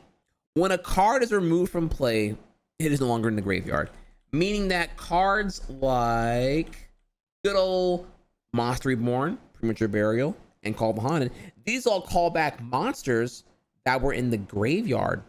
Once a card is removed from play, it is no longer in the graveyard. It's not anywhere. It's in a void elsewhere entirely here. So things that are RFG'd cannot be resurrected by typical cards here. Understand so far? So there's now a new layer to the positional meta of card field. So that is what remove from play will mean. We will talk about this a lot more in this set. RFG, later dubbed banish. I'm gonna call it RFG here because it's like I'm old school, so I know it's RFG, so it work with me. Okay, so remove from game. We're gonna roll with that, right? It's worth noting here that the graveyard has so much resurrection options that bypass that it was hardly what it used to be. Being in the graveyard was typically better because there's usually more resurrection resource in Yu-Gi-Oh than there is deck searching. So oftentimes if things win the graveyard, you're like, all right, good, now I can resurrect it and fucking use it or whatever, right? RFG meant no graveyard resurrection, could be bring it back, which is, again, we got noted earlier. And the idea here is that remove from game was meant to be the final confirmation of disposal of resource. The idea at this point was supposed to be that once things were RFG'd, they were not coming back to the game. They were RFG'd, they remained RFG'd, and that's it. You know, LUL on that shit though. Okay, so how broken was Invasion of Chaos? I'm glad you asked here. Let's look at a card here, right? So just look at this card, right? Okay. Return from Dimension. Pay half your life points. Special summon as many of your banished, removed from game, monsters as possible. During the end phase, re-banish all monsters that were summoned this way. Okay. So here's a card with a cost that you can pay anytime to bring back all the shit you RFG'd. No conditions involved here, and just re-ban them in a turn.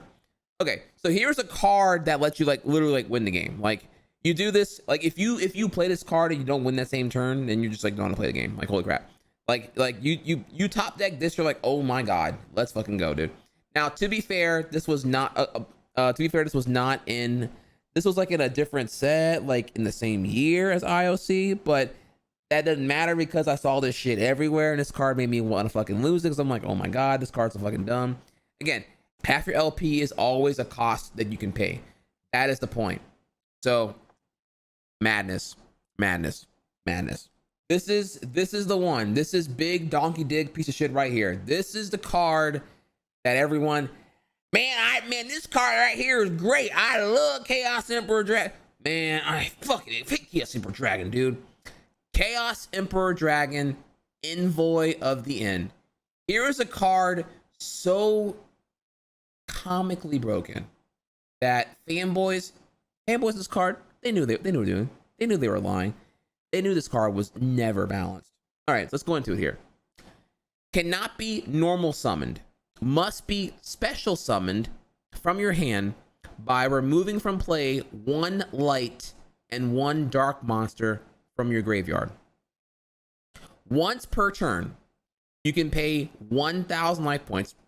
Remember, 1,000 life points here. Okay, that's like barely over 10% of your life points. Send as many cards in both players' hands and on the field as possible to the graveyard. Then inflict 300 damage to your opponent for each card sent to your opponent's graveyard by this effect. This last part here is also, was not originally part of the effect here. That was, if I recall correctly. So, okay, you can still do a regular summon this turn. All you have to do is remove from play 1 light and 1 dark in your graveyard. Remember, there's a charity. Remember, there's plenty of draw power here, dude. And this card, not only that you can pay 1,000 life points to blow up the field and deal damage to your opponent and destroy their hand, destroy their field, destroy your field. But yeah, you could summon it, attack with it, summon another monster, blow up the field, and deal damage. This card was so insane that generally getting it out and not winning meant you just sucked at the game, dude. This card was madness. This card was madness! Madness! Stupid. I'm actually, my throat is, I can't yell. I already yelled earlier. I'm so tired of fucking yelling, dude. This card is stupid. This card, look at this card. This card is stupid, dude. What were they thinking? Like, genuinely, what were they thinking? I mean, it's like, you know what it's like when someone gets out CED early and you're just like, okay, dude, okay, you're all right, dude. Like, fuck, dude. It's just madness, dude. Like, oh my god, this is where the game to me is just like, it's just dumb. I love Yu-Gi-Oh, but I can't stand this shit, dude. Like, you didn't, like, dude. This cost is so comically easy. Remove 1 light and 1 dark. You can do it so easily, dude. So, Chaos Emperor Dragon, y'all. The other asshole here. Black Luster Soldier, Envoy of the Beginning. Cannot be normal summoned. Must be special summoned from your hand by removing from play 1 light and 1 dark from your graveyard. Once per turn, activate one of these effects. Target 1 monster in the field. Remove from play that target face up. This card cannot attack the turn this effect is activated. Or, this attacking monster, if this attacking monster destroys the monster's opponent, destroys an opponent's monster by battle, it can make a second attack in a row. Madness. Absolutely madness, dude. This card here, broken and busted as fuck. Like, okay, yeah, I don't want to attack your monster. Maybe you have okay, so let's say here, okay, let's go back, right? So let's say you have, I don't know, all this annoying shit, right? Fiber jar, BLS, fuck it, dude, I remove it. I don't even want you to flip it, dude. Fuck it, I don't care what you have, I'm just gonna remove it from the game. Fuck it, dude. Like, why would I even risk what you have? I don't care, I'm gonna blow it up, dude. You just blow it up and you swing attack for deck, dude. It doesn't even fucking matter. Like, for the cost of nothing, when you summon this dude here, you just say, fuck it, I'm gonna blow it up, dude. And you call it a day. Now, notice the effects here. They're also kind of patched, right? So I don't have like the real effects right now. But like this card here, you can blow up a monster in the field. If I recall correctly, the original effect was you can blow it up face or face down. It didn't even matter, honestly. And other monsters you have can still attack. That's madness, dude. And the other effect here is it's so gratuitous. It's so grotesque. It's so unneeded here. If you kill a monster, you can attack a second time, dude. You can attack a second time. not attack directly. No, you could, if your opponent has 5 monsters in the field, one, you can blow up one and attack directly on attack 2. You can attack on the monster on attack 2. You, whatever the field calls for you to do to win, you go ahead and do it. I'm not giving you any conditions to meet. You just go out there and you win. These cards, y'all, insane. These cards here are summoned by removing from play 1 light and 1 dark. They are a special summon. You can still do additional summons that turn. You can still do things with their broken ass effects. These cards spawned what we know as the Chaos decks. The Chaos decks. Now, this set was insane here. Here's another card. It's called Chaos Sorcerer. This card was common. It's retroactively here, ultra rare. This card was common. Chaos Sorcerer, everyone, if you were, for the first time in Yu-Gi-Oh, if you were poor, you can get this card. Everything else here, $70. 150. I mean, these cards were insane expensive because they were so universally powerful and appreciated. But here was Chaos Sorcerer, a common, look at it. Have a normal summoner set, special summon by removing from play 1 light and 1 dark from your graveyard. Once per turn, target places a monster on the field. Banish that target. This card can attack. This card cannot attack when you do that effect. So you get a wall because it's a very fast, easy to summon 2300 attack monster that can just, like, you know, blow up one monster on the field, face up in this case, for free once per turn. So it's like, and this card was common, so everyone now had a chance to run 3 of these bitches in here and run chaos decks everywhere, dude. Oh my god, dude. Holy fucking shit. Now, okay, here we are, Dark Magician of Chaos here. I'm just going over what are now highlights of IOC. Dark Magician of Chaos.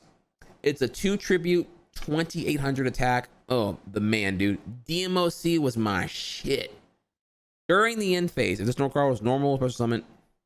Wait. Ain't right. Okay, this is like super nerfed here. Okay, so when this card is summoned, you can grab one spell in your graveyard and add it to your hand. When this card destroys an opponent's monster, remove from play that monster, and its cards remove leaves the field, banish it instead. So the thing about DMOC is that he is kind of hard to get out here, but this is the only 2 tribute I ever considered running because he was so damn good. You know how powerful it is to reacquire a spell in your hand? He is really slow, but yeah, he's definitely to get out. But getting back that spell is so universally good, dude. Like that. Imagine getting back Monster Reborn. Imagine getting back Raigeki or Dark Hole. It was insane, dude. So DMOC was kind of a hot pick to run back in that time here, but I still thought it was really fun to play with regardless here.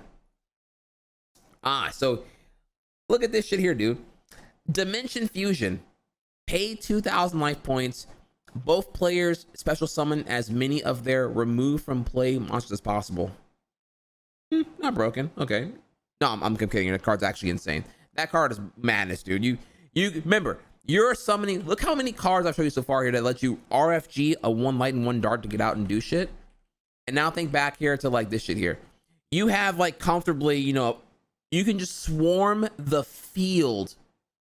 This Dimension Fusion's still pretty ridiculous because like obviously you can use it when you have more RFG shit than your opponent, swarm the field and go for game hitting hit. Return from different dimension is so broken.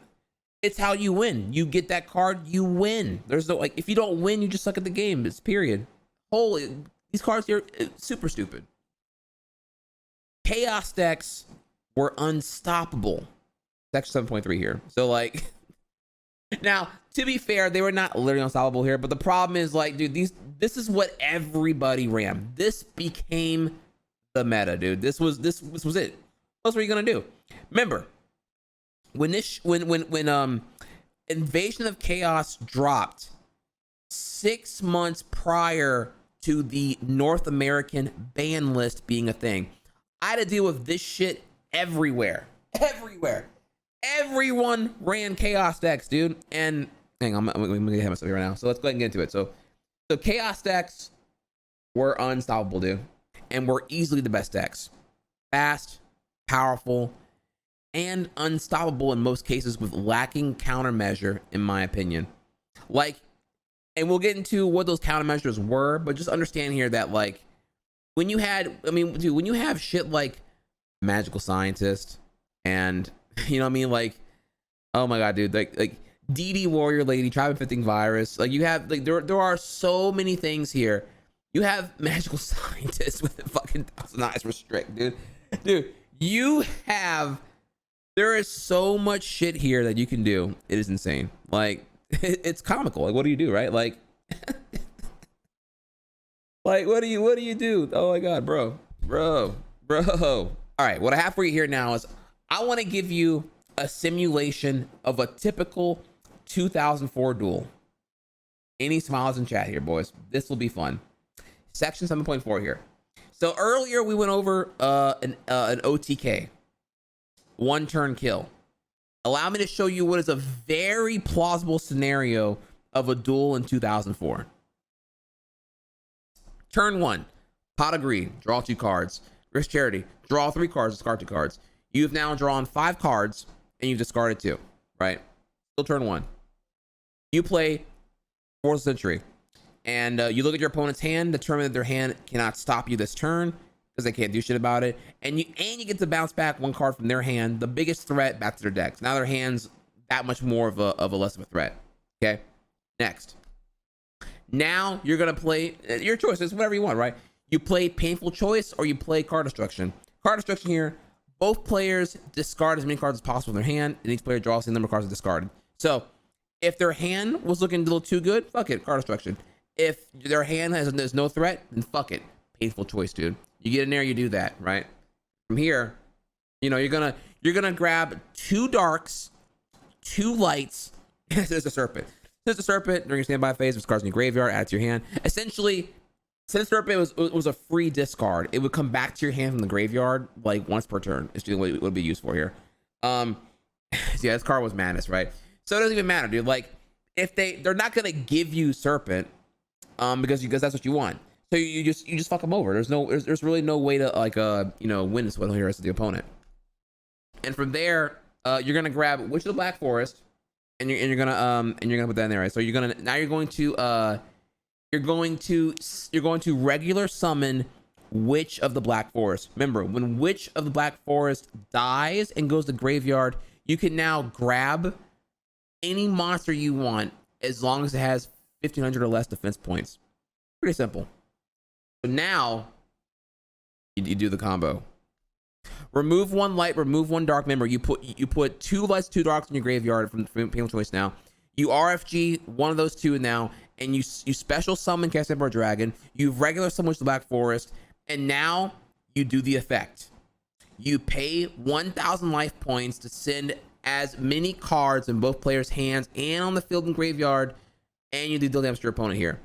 Okay, your opponent currently has 5 cards in hand. It is still turn 1. They haven't done anything. They can't do anything. They're gonna take 4 times? They're gonna take 1,200 life points of damage. You're taking 1,000. Your Casper Dragon dies. Your Witch of Black Forest dies. The field is now clear. Your opponent has nothing in their hand.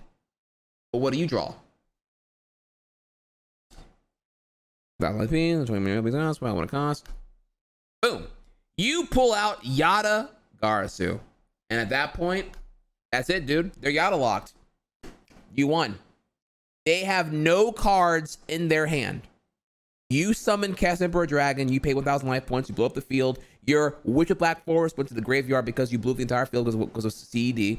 Witch of Black Forest kicked in here, and you were able to fetch a Yata-Garasu in your hand now. And bam, that's it.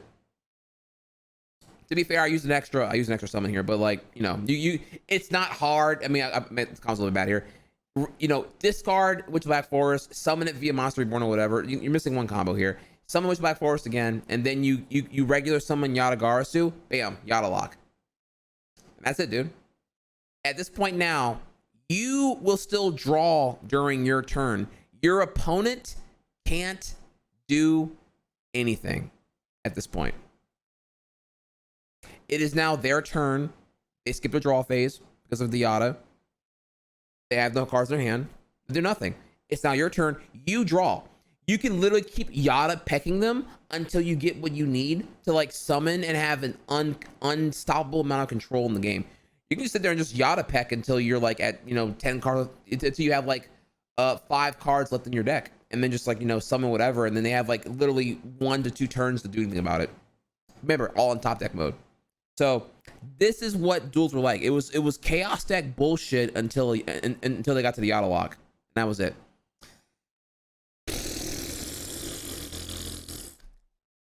No draw, no hand, turn 1, GG, fun game, LOL. Yeah, so it's just silly, y'all. So the question here is, so chaos decks are insane, but what can stop them? And that's time for me to finally praise something about Yu-Gi-Oh here, which is Necro Valley, bitches. So the one deck, in my opinion, that could stop chaos decks were Gravekeepers, dude. This is the shit right here. So, so yeah, let's go ahead and get into that one here now. So, Necro Valley, this card here is pretty hot. It's a field spell card that all Gravekeeper type monsters gain 500 attack and defense. Cards in the graveyard cannot be removed from play. Negate any card effects that would move a card in the graveyard to a different place. And negate any card effects that change types or attributes in the graveyard. So, Necro Valley is meant to lock down the graveyard. This whole time in Yu-Gi-Oh, the graveyards become like a second resource, like a second hand. There's so much accessibility in the graveyard that there's like not really an intended negative to things being in the graveyard. It does not stop cards that activate in the graveyard. Just cards that touch stuff in the grave. Difference there, right? So I'm gonna slow down here now and go over some of the Gravekeeper shit here. So, believe it or not, Gravekeeper Spy was a common.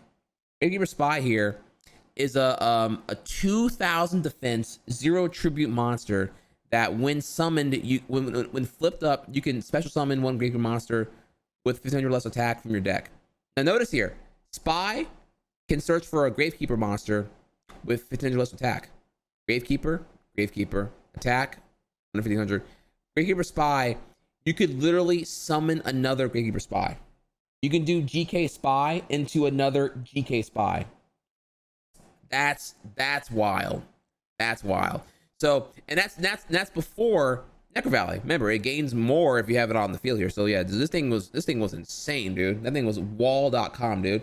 GK Spy right here, or GK's Chief. You can only control one chief at a time. Your graveyard is unaffected by Necro Valley. And when this card is tribute summoned appropriately, you can target one GK monster in your graveyard and summon that target. So Necro Valley locks down all graveyards essentially. But when you have out Chief, it no longer locks down your graveyard, only your opponent's now. So this is how you stop chaos decks. When you have Necro Valley active, you can't RFG. You can't RFG, you can't summon those stupid big things over there or whatever, right? So yeah, that's the whole thing for you right there. That is how you did that. I briefly ran Necro Valley and Gravekeeper because it was the only thing that could stop chaos decks pre-ban. And the thing here about that is like, even then, remember, you still had to get this card on the field. This card, that's 3 copies. That's 3 out of 40 here. Damn, dude, you have to rush. You have to have a very fast, very aggressive deck here. Chaos decks generally only need like 2 cards of very many to start their combo and get their powerful thing summoned here. Gravekeeper was not quite as agile, but if you were able to do it in time here, you can lock them out. And let me tell you, dude, everyone ran chaos decks. Everyone thought they were good. And like the deck played itself ultimately here, right? I want to pause here and I want to congratulate y'all, okay? Let's take a second here, okay? Now we're gonna slow things down, or now we're gonna pick it back up now. So now you guys understand Invasion of Chaos. You understand all that stuff there. It's now time for the next step. And now we get to go back here. I get to take a shit on Yu-Gi-Oh players now. So Allow me to bring it all the way back in here, boys. It is time for chapter 8. Yu-Gi-Oh players are dumb as fuck. To be specific, they're worse than Magic the Gathering, Pokemon, Duel Masters, Dot Hack, and DBZ players here. So it is time to all fall in here. The fuck's wrong with you? Play this shit when, you know what I'm saying? Like, it is like, all right. I have a lot. Okay, so I played Yu-Gi-Oh for a very long time. And I have a lot to talk about here about how Yu-Gi-Oh players are fucking dumb. All right, so there are 3 general traits here that Yu-Gi-Oh players particularly suck at. Yu-Gi-Oh players, they don't know how to read. Yu-Gi-Oh players, they don't know the rules. Yu-Gi-Oh players, they don't know how to count. All right, so with that in mind, this section here, if you're a Yu-Gi-Oh player, you already know, hands up, this is gonna be fucking hot here. If you're not a Yu-Gi-Oh player, trust me, pay attention here, you'll get it real quick here, okay? So, all right, so let's go ahead and get into it, okay? So, Yu-Gi-Oh players don't know how to read. So, the thing here about this here, right, like a pre-smartphone. So remember, when I'm playing Yu-Gi-Oh in 2004, we don't have smartphones. So I'm not able to like, quickly Google the rules to tell someone whenever they're using the card wrong, how things work here. Problem solving text is awful in Yu-Gi-Oh at this time. Look at this shit here. Skill tree, for example, pay 1,000 life points. As long as this card makes on the field, negate the effects of all face-to-effect monsters on the field. It's not even the right version. That's like the enhanced version here. Like, dude, that is still bad here. Now, that effect may be confusing because you're like, okay, well, you negate the effects affect monsters, but is their activation negated? What if their effects will affect monsters activate in the graveyard? Is it activated on the way to the graveyard when it's on the field? If it's towards the old battle? Are flip effects considered effects? If effects that happen because the card is turned face down, is that effect happen because of the skill drain? Like, there are so many things here that are not covered in this stupid ass sentence here that it requires explanation, specifically an elaboration of the rule set on specific cards because the solution is not clear. How bad? Well, here is the breakdown of all the effects of skill drain on specific cards that you have to understand here. Remember, 2004, this card was troll.com, except that's just page 1. This is page 2. This is page 3. Like, this card's madness, dude. Like, you like the amount of things you needed to know for skill drain. Like, if you ran skill drain, it was like, just, you're a troll. Because, like, you can just run skill drain and be like, all right, I'm after skill drain. And you have to stop right here and be like, all right, dude, well, I don't think that card works that way. Because it activates in the graveyard, not in the field, so it's out of the range of skill drain, and be like, nah, bro, read the card, bro, read the card. I'm like, no, I'm reading the card. You haven't read how it's applied. Look at the shit, dude. And it's like, that was the problem all the fucking time. It was insane. It was so stupid, dude. So yeah, skill drain was dumb. And again, major key here, pre-smartphone. No one can just sit here and just Google, you're an idiot. This card works like this. You can't do that. You had to literally, and I did. I had to print out certain rules because I knew idiots are going to be like, yeah, man, but the card says this, and nobody's a dumbass. All right, so they don't know how to read. They don't know how to count. So in the beginning, I was pure. When I'm playing Yu-Gi-Oh at school, I would keep track of my own life points. I know people think I was cheating, so I'm like, yeah, I would keep track of my life points. And eventually, though, instead, I started keeping track of their life points because I'm not gonna lose here, so fuck that. I want to make sure that you know that you lost. So in the beginning, track of my LP. Then it became, okay, now I'm keeping track of your LP, okay? And because fuck arguing over whenever I already won the match. Nothing more tilting than back in the gap when honest Trihex would duel somebody and they'd be like, and I'm like, all right, that's game. They'd be like, nah, bro, nah, like, what do you mean? Nah, bro, I had 4,500. No, you didn't. You had 3,600.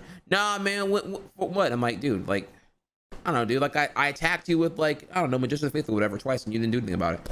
Oh, no, that didn't happen, dude. Man, that didn't happen, bro. And they arguing over, like, what happened because like, they don't remember the fucking math or whatever. And So over time, what happened was I'm like, all right, fuck it, dude. So I started bringing 2 calculators to school just so I can keep track of my LP and theirs.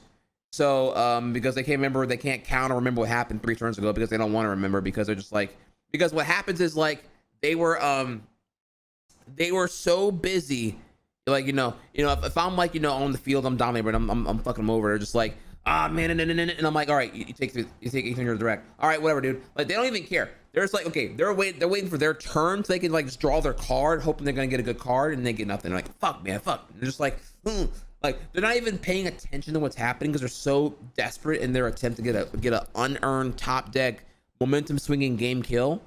Dude, it's just fucking wild, dude. So yeah, after a while, I brought 2 calculators because these motherfuckers couldn't count. Next. Don't know the rules, dude. I mean, look at this shit. Fuck out of here, dude. Activate when says some old dumbass shit. So let's go over all the dumb shit I had to deal with here. These motherfuckers hiding their hand size. How many cards got in your hand right now? Remember, you started at the end of 5, right? How many cards got in your hand right now? I ain't gonna tell you that. I ain't gonna tell you that, bitch. How many cards got in your hand right now? Because if you ain't got 0, because if it's 0, I'm hitting that ass. If you got cards, I want to know right now. Like, some of these dudes wouldn't tell me their cards in hand. Illegal shuffling, man. They would do that old bullshit shuffle where it's like a stacked deck or whatever, and I'm like, can I shuffle your deck? And be like, nah, bro, I'm good. I'm like, oh, hang on now, whoa, now, okay, whoa. Forbidding the opponent from shuffling. Okay, dude. Rarely knew how to resolve battle phase priority. Yeah, like what's a stack, Of course, the good old classic here. I MST your monster reborn. Dude, all the time, dude. Oh my god, dude. People did not know negation versus activation versus destruction all the time, dude. Oh my god, dude. I can't tell how often I wanted to quit. I'd be like, all right, like whenever they want to MST my monster reborn, I'd be like, oh, you're one of those guys, okay? Well, I'm just gonna like, I just wanted to leave. It's like I don't even have the time to even argue with someone. I can go duel someone who knows the rules rather than even deal with that shit. You know what I'm saying? So. Oh my god, dude. Yeah, it's fucking wild, bro. Remember something here? I activate Heavy Storm and Giant Trunade at the same time. Psh, woo, psh, woo, psh, woo. Dude, madness, man. Remember earlier? You fucking yeah, dude.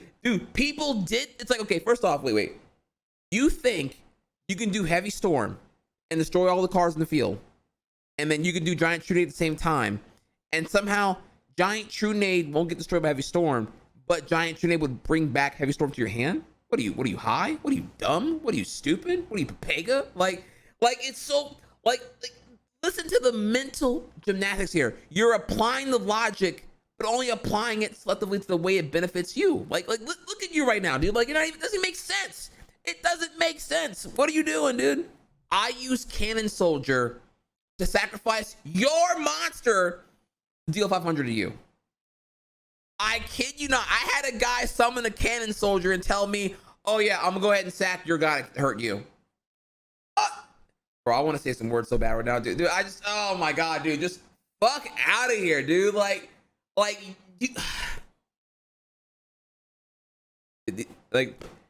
they thought Cannon Soldier was a vanilla rare, and that you could do that. Like, oh yeah, I'm just gonna summon and get rid of your shit and for free, and you take the LP4, dude. Like, it's just, oh my god, dude, I'm dying. Do I have this card in my? Oh no, I'm sorry, I forgot to add Cannon Soldier to the thing here. But Cannon Soldier is like it's just that is so comically stupid. I couldn't believe that, dude. Like, another one here, right? I discard itself to activate its effect. Another one here, dude. Like, I'm thinking of a card. There might be a card that's like, I don't know, dude. Like, that's just, it's so stupid, dude. Like, wait, you're gonna discard itself to do its effect? Come on, dude. Like, what are you, dumb? Like, come on, dude. You know it's not how the effect works, dude. You can't. If you discard itself, how the fuck did you put it on the field? You have to put it on the field to activate it. How the fuck you discard it from your hand? It never went in the field. What do you, like play it out in your head, dude? It's so simple. You're so fucking dumb, dude.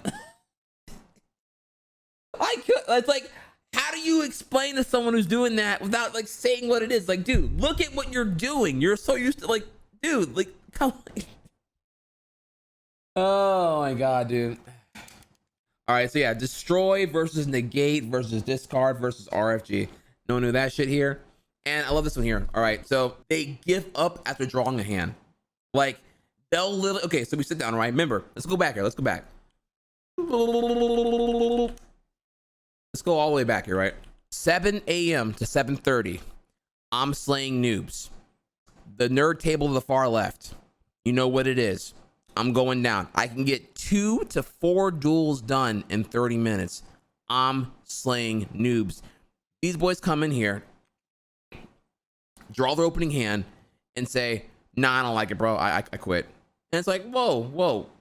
Are you so bad at making decks that you won't even play with that deck at all? Like, dude, you drew a hand so bad here, it's just gonna quit on me right now. Like, worse yet here, they'll wait until like turn 2 and be like, man, I didn't draw my auto win combo. Fuck, never mind, dude. I'm out. And they just leave.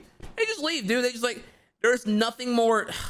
Like, do you know what that's like, dude? Because everybody walks at the same time here, so it's not like you get to like you know, I walk in and everyone arranges who they're gonna play or whatever. So like, you know, now I'm stuck in idle waiting for another duel to resolve so I can hop in and play somebody else here. When somebody does that shit, it's like, dude, it's mega tilting, dude. It's so annoying. It's like, dude, you fucking pussy cuck, dude. Get out of here, bro. They don't know how to read. They don't know the rules and don't know how to count. So that was these are some of the, now to be fair here, this was not everybody here, but this was just like, you know, this was the bottom of the community that I had to deal with at my time, all my high school. So next here, sunken cost fallacy and embracing post ban, section 9.1. Once Invasion of Chaos happens, everyone finds out really quickly here that Invasion of Chaos is the deck. For 6 months, this shit runs rampant. No one wants to run post ban. I asked everyone, I'm like, hey, yo, y'all, I got the printout for the Japanese ban list. Anybody want to do this with me? My IRL meta at my high school that I played with everyone there, no one. Nobody wants to leave their precious acquired staples and play post ban. Nobody. Everyone wanted to do pre-ban. And I was like, oh man, this is so aggravating, dude. Now, this was not because I was poor. Now, I couldn't even tell you how I did this. Actually, I do remember now. My grandmother. Remember earlier I told y'all before that my grandmother gave me an allowance. When I moved to Louisiana from Florida, my grandmother gave me an allowance of $50 a month as long as I did all my homework, got A's, and you know, did the lawnmower and all the other shit. Well, obviously, all the money went towards games, Dragon Ball Z VHS tapes, and a fuck ton of Yu-Gi-Oh, dude. Yu-Gi-Oh all day, dude. You don't even fucking know. So I was very aware that the 50 a month was a very high privilege for my grandmother, and I did not take it for granted. I made sure to get good grades, and that's all I needed, dude. Like, that alone was like, all right, cool. I'm getting good grades. I'm cutting the grass. I did everything she wanted because I knew how powerful that was. That was one free game. That was one game a month, or that was one game a month. That was 2 Dragon Ball Z VHS tapes and some leftover, or that was like a shit ton of Yu-Gi-Oh packs. You know what I'm saying? Like, that was like pretty powerful right there. So yeah, that was much love, and it actually gave me a chance to, like, you know, essentially discover the value of money, because I would prioritize what I wanted to buy. You know, and there's more to it here too, but I don't want to derail too hard right now. So yeah, I did that. So the point is, I was able to buy a lot of packs. So I was able to pull some stuff here. I did eventually have the far right card there, the Blacklist Soldier. I eventually did have that. I never was able to get a Chaos Emperor Dragon because these boys, there was no trade. It was like Chaos Emperor Dragon was the Charizard of Yu-Gi-Oh. Nobody, they didn't care. If you had a CED, you won. Like, there's nothing I could offer you. I could offer you a BLS and whatever you want, and you'd say, nah, bro, it's not good as CED, dude. I want CED. Like, dude, it was wild, man. It was wild, bro. So yeah, my local meta refused to leave pre-ban to enter post-ban rule set to allow a variety of decks. Remember here, even when the ban list came, it was only an option. There was now 2 formats. There was traditional and advanced. Traditional meant that everything was allowed, but a lot of the cards are limited to 1, and then advanced actually banned cards. My meta, shocker, shocker, because they worked hard to get all their cards and all that. You know, these decks were, you know, generally $300 or whatever to build. None of them went to ban. So they would rather hoard their staples they paid for than have the game be more fun, in my opinion. You know, my opinion, obviously. So shame, really. So that meant that, like, the meta grew stale because, like, we're talking, like, for weeks, for months, for 2004 onward, dude. It's just chaos decks, dude. What else are you gonna do? Like, this deck is broken as shit, dude. There's nothing else you can do. Even when the cards are all limited to one BLS, one CED, one Cyberjar, one Fiberjar, it didn't matter. The deck built itself. It was still gonna be a deck that was gonna be essentially 32 out of the 40 cards are gonna be the same shit. There's such a small amount of variance at that point. Everyone did the same fucking broken ass, dumbass shit, dude. Yeah, this was like mindless, brainless, stupid, insane. Next we heard back to me. Trihex's Detachment to Yu-Gi-Oh. Now we exit 2004 and we come to 2005. So I found another old picture of myself for y'all here. So this is exactly how I'm feeling right now, bro. All right, so obviously IRL Yu-Gi-Oh is getting lame. I can't stand it. It's so fucking annoying, dude. Nobody wants to be 5-head like me and join the society of superior intellect individuals who want to, like, you know, actually play a fun game with a variety of decks and all that good shit there, right? So so what did I do about this, right? Well, throughout 2005, I got good at DDR. I speedrunned Yoshi's Island Game Boy Advance via Game Boy Player for GameCube. Did my first speedrun ever Yoshi's Island. I got really into Mario Kart DS and owned noobs in high school there. You know, I literally had DDR Max 2 with an Ignition foam pad. Yeah. So if you're wondering here, okay, Trihex, all this happens here. When did you get into speedrunning? There's the answer for you. Yu-Gi-Oh got really fucking lame because I couldn't stay in my meta. So I kind of like minimized Yu-Gi-Oh and got into other things. I discovered DDR at the mall. I know, boomer clap in chat here. And I graduated from light to heavy. I graduated to heavy difficulty in DDR over the summer by getting good at it. I bought DDR Max 1, Max 2, Extreme 1, Extreme 2, or I'm sorry, not Extreme 2. Extreme 1, Max 1, and Max 2 on PS2 with my Ignition dance pad that I also acquired. Again, the Ignition dance pad was $100 at GameStop, and I did save 2 months of allowance to get that dance pad, and I was very excited for it. So I did get that. It was awesome. Mario Kart DS was super duper amazing. I pretty much told everyone, yo, look, Mario Kart DS is amazing. Anyone want to play with me on about it? If you want to get spanked, you know where I'm at. Y'all all noobs. So I said all that, right?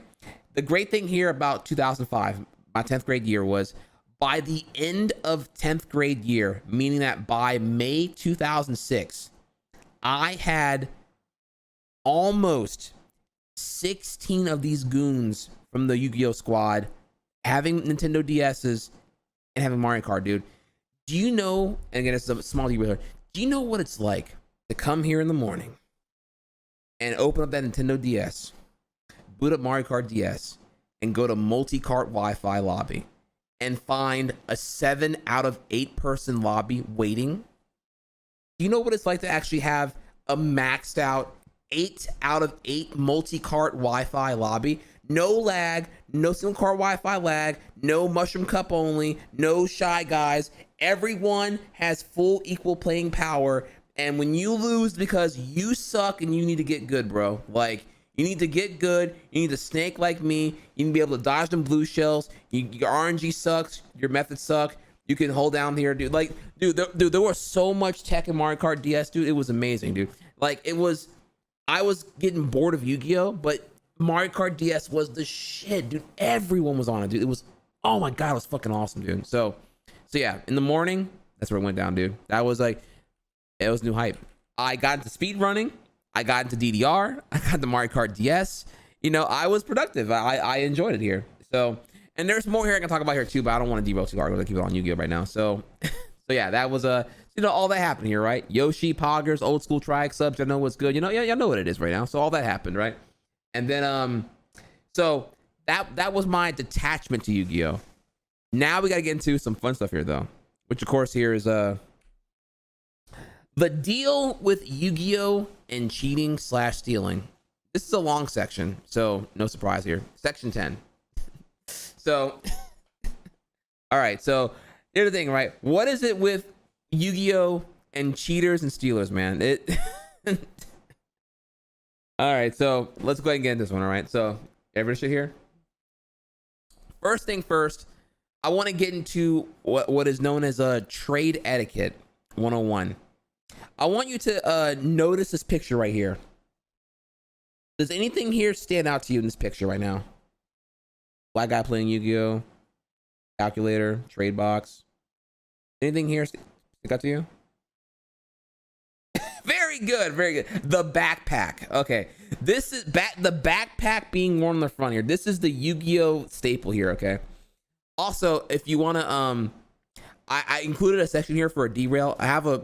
This is not particularly a relevant video, but it's a very entertaining video. A lot of y'all, I can show you the video this screen cap is from if you wanna if y'all want to see the video. Actually, I want to do it because my voice needs to be rested right now. So I want to show you this video that way you can like just take in more Yu-Gi-Oh stuff. Let's go over here, right click, copy link, and let's take a small break here. All right, boys, fire it up. Let's get in there.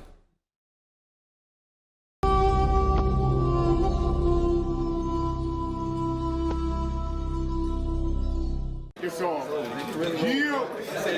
Come on. Yeah, I'm gonna take a dump, my nigga. I'm gonna normal summon down here. Oh, I'm gonna take a dump. I'm gonna dump a battling boxes from my deck to the graveyard, my neck. I'm gonna dump. Where you at? Where this counter punch to the gravy? Yeah. I'll settle. Wait, your turn. See this cup? What's that thing doing? Basically, when a battling boxer attacks or whenever you attack me, I can remove it during the damage and you gain 1,000 like Kaluki. But I can banish your hand on graveyard. What? Come on, spell books. Come on, spell books. Okay, cool. What are you doing with that? I know. He's gonna be a bragger. I know. Okay. Congratulations. Phoenix chain that nigga. Screw that. No! Fuck, I remove it doing damage. Fuck, you ain't gonna banish it. Fuck, I'll pump on. So, alright, so we go to 2,000. How much your boy at? 28? No, 38. 38? Yeah. You played 2? Copy of it. God. Ding, ding, ding, ding, ding. Okay, that just sits on the field for no reason. Hold on, so he's unaffected. Oh, okay. So during your turn, he gonna you can't. Okay, cool. No. Once per battle, he's in attack mode. He don't die by battle. Once per turn.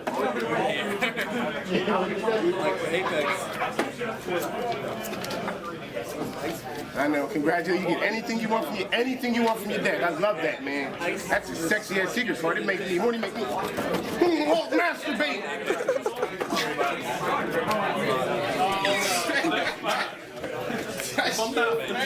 Congratulations. You get anything you want from your deck. I love that deck, man. It's so expensive, man. Oh, spell expensive. HPTT.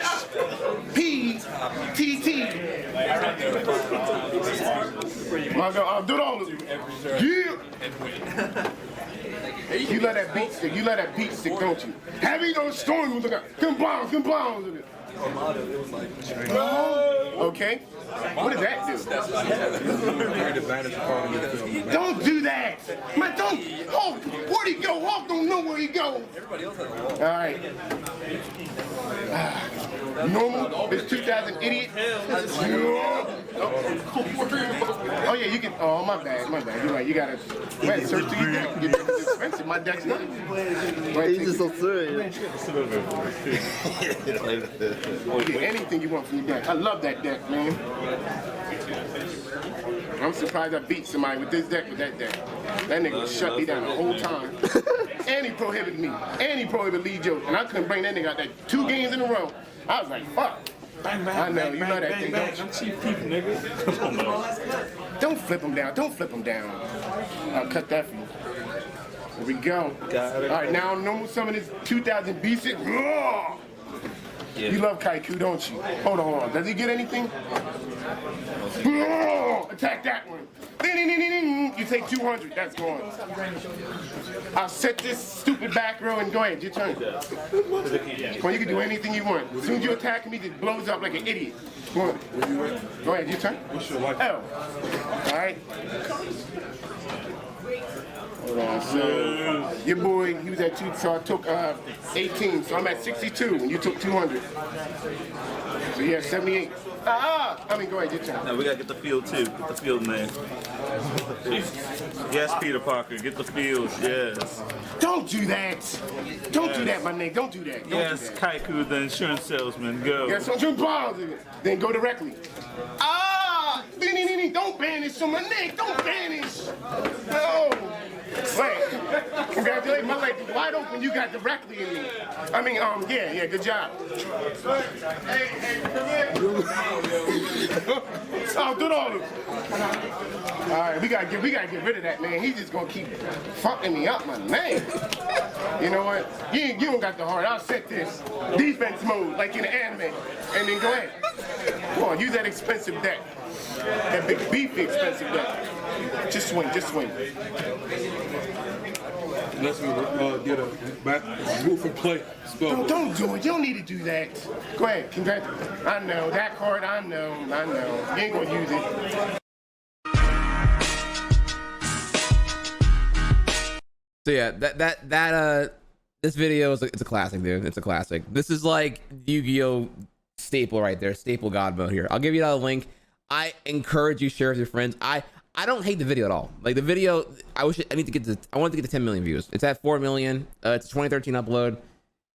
It's a classic. I love him. I love all the things about it, dude. Because it's like, it is what it is here. I actually kind of want to come back in and give you like a meta analysis of it here, because like there's so much Yu-Gi-Oh in here. You heard him when he was like, man, you got Kaiku. Oh man, you got Kaiku. Man, you got money. You heard how oppressed he sounded because he was like, "Oh, you got Kaiku, you got a super rare Kaiku, dude. Man, you playing like a rich Nimbus deck. Okay, shit, dude. Now I'm fucked." There's like a classism thing going on right there. You know, you got the the look of defeat whenever you like have like a card, and not only that, but whenever the guy on the left was like, "Oh shit, man, bottomless that." You know what I'm saying? Like when he did like that, it was like. People love to shit on you whenever you're doing your combos, right? Oh man, what the thing do? Man, fuck it, bottomless trap hole. I don't give a fuck, dude. Man, fuck that shit, dude.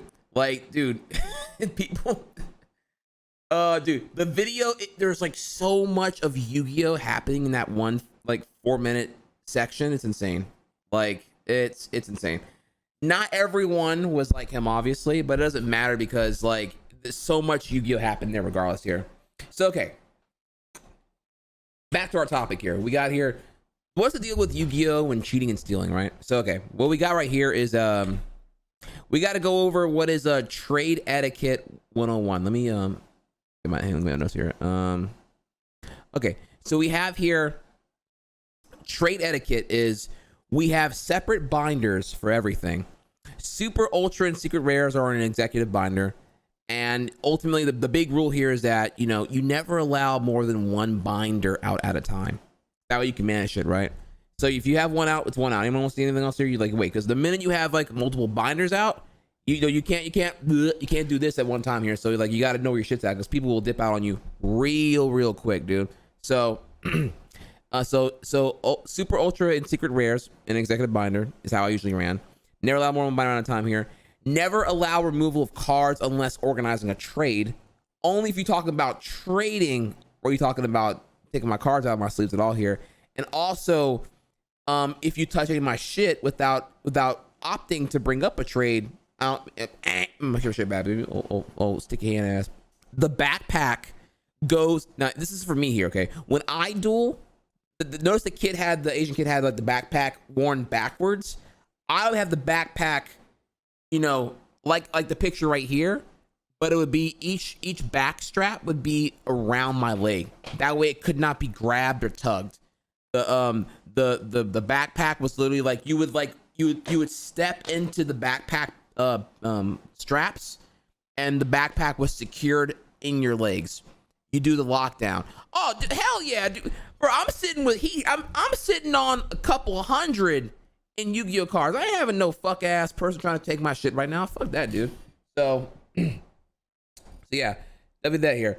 Oh man, I was getting heated right here. Lots of people offered trash trades, hoping that you didn't know that they were getting ripped off. Yeah, there's a lot here I can talk about here too, but oh lord, though. Okay, so anyways, next slide.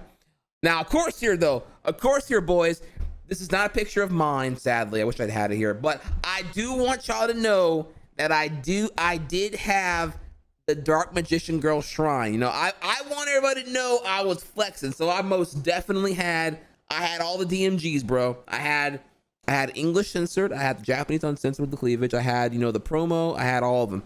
I had 2 Dark Magician Girl, I had all of them, dude. I wanted all the DMGs, bro. You know what I'm saying? So like, all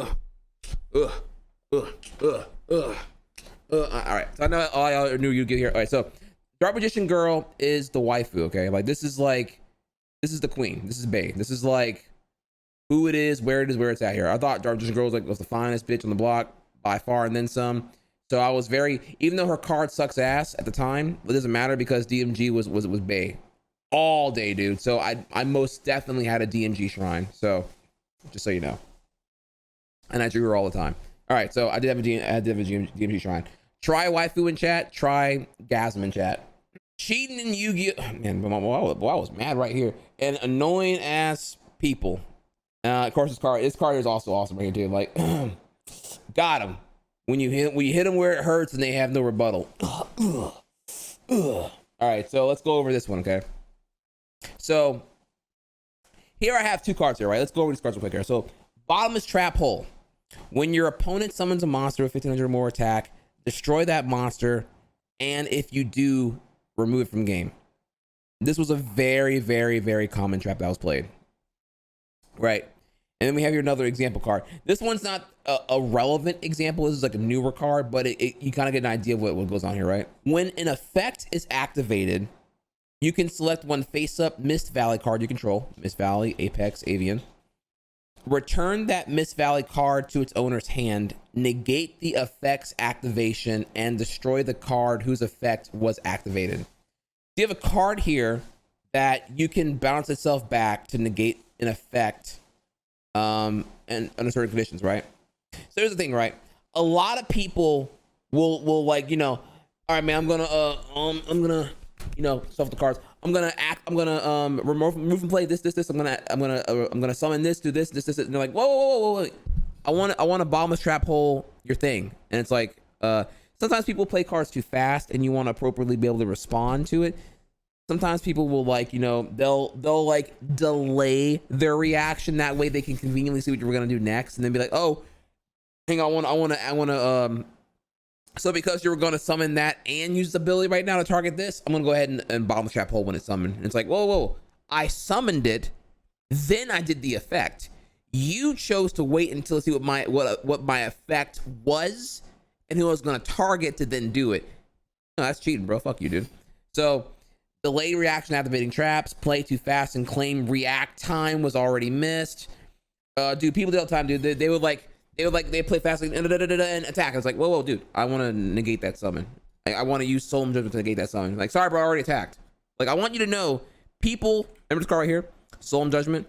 When a monster will be summoned or trap card activated, pay half your life points, negate the summon or activation, and if you do, destroy the card here.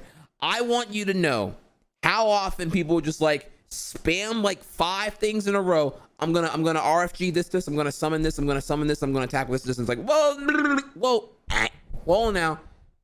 In reaction to the first summon you did, motherfucker, Solemn Judgment. Oh boy, you can't do that. Why not? I already attacked. You already attacked. You gave me no chance to fucking ask anything, bitch. Fuck, shut your ass up and actually have the fun there, dude. Oh my god, you think that runs in fucking tournament, dude? Like, come on, dude. Like, go get that old fucking dumbass excuse out of here, bro. That shit had me tilted, dude. These people just like fucking. It's not a fucking race, dude. Like, you gotta let me react to shit, bro. It goes on the fucking stack. Oh, what's the stack? You fucking dumbass, dude. Over and over and over again, dude. It was insane. Oh my god, dude. If I play faster, you have to react to it, dude. Refuse to play if they realize that your deck within 2 turns or so. Oh man, if people found out I was playing Gravekeeper, they'd be like, oh no, I don't want to play you, bro. I'm like, well, dude, how you gonna quit on me like I'm toxic when you the pussy who plays chaos decks here? Fuck out of here, dude. Like, oh no, you play Necro Valley, but I don't want to play you. Whack. I'm whack, you pussy, dude. Side deck me, bitch. What, dude? Dude. And not only that here, okay. Insist that their audible description of a card is accurate and refuse you the ability to read it yourself to call out the wrong use. Nothing more tilting than when you know someone is using a card wrong and you want to grab the card so that you can read it over to them and explain how the card actually works. They're like, no, bro, I know how it works. Like, they take it as you're calling out their intelligence, because you are. And they're like, oh, no, I know my cards. I know my deck. I know my pride right now, okay? You're not gonna insult me like I don't know my own deck. Well, I'm sorry, bro, you don't, because you're trying to sack my monsters with your cannon soldier. Like, come on, dude, get the fuck out of here, bro. I have to explain how this shit works. And then I want you to grab their cards. I'm it's not like I'm taking the card from him. I'm like, okay, look, can I grab your card so I can answer your question for you? And be like, no. And I'm like, oh my god, fucking freshman, dude, get out of here. So yeah, this shit, cheating Yu-Gi-Oh all the time, dude, annoying as fuck. Now we get to a bonus section here: Walmart and Yu-Gi-Oh theft, section 10.3. All right, so let's go this one here, boys. We have a special section here to go over. Well, okay. So you played Yu-Gi-Oh in high school, Trihex, okay. Where did everybody get Yu-Gi-Oh cards from? Because your meta, my meta, was remote or rural, and it wasn't like there was a comic book shop anywhere. There was only one source of Yu-Gi-Oh cards in town, and that was Walmart. So let's get into that, shall we? Now, I want to clarify here. I never stole, but I knew a lot of them who did steal. Again, remember, I had my grandmother with the allowance. It wasn't worth ruining that. Like, I'm gonna steal. Oh, why would I get in trouble? Fuck that shit. I ain't risking that shit. I'm already blessed here right now. I got the allowance. I'm good. So Walmart and Yu-Gi-Oh theft. All right. So once upon a time here, y'all, believe it or not, here, you probably know at this point now that Yu-Gi-Oh cards are generally in staffed sections, generally by the cigarette aisle in Walmarts. That was not always the case here. Yu-Gi-Oh cards were originally in the toy aisle. They started in the toy aisle. The toy aisle, way in the back, unstaffed, sometimes not even being covered by cameras. This shit was wild, dude. Rampant theft. You'd go back to buy cards. You see open packs everywhere, dude. It was wild. It was like a looting spree. It was insane. It was like Borderlands fucking 0 or some shit in there, dude.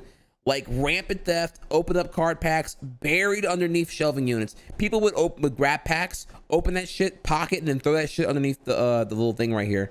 Dude, it was fucking wild, dude. Self-checkout wasn't a thing until late 2004. Remember, Invasion Chaos dropped in 2004, March. Dude, it was wild, bro. So, with that in mind here now you understand that, once upon a time, the cards were in the back. Theft happened all the time until they just moved the shit to the front.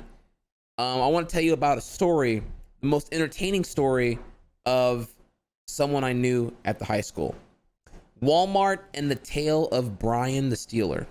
All right, so I really wanted to give like a picture of what he looked like, but I don't want to use any actual person to make them look like a bad person, So I can only tell you that Brian was like a, I don't know, fat white kid who,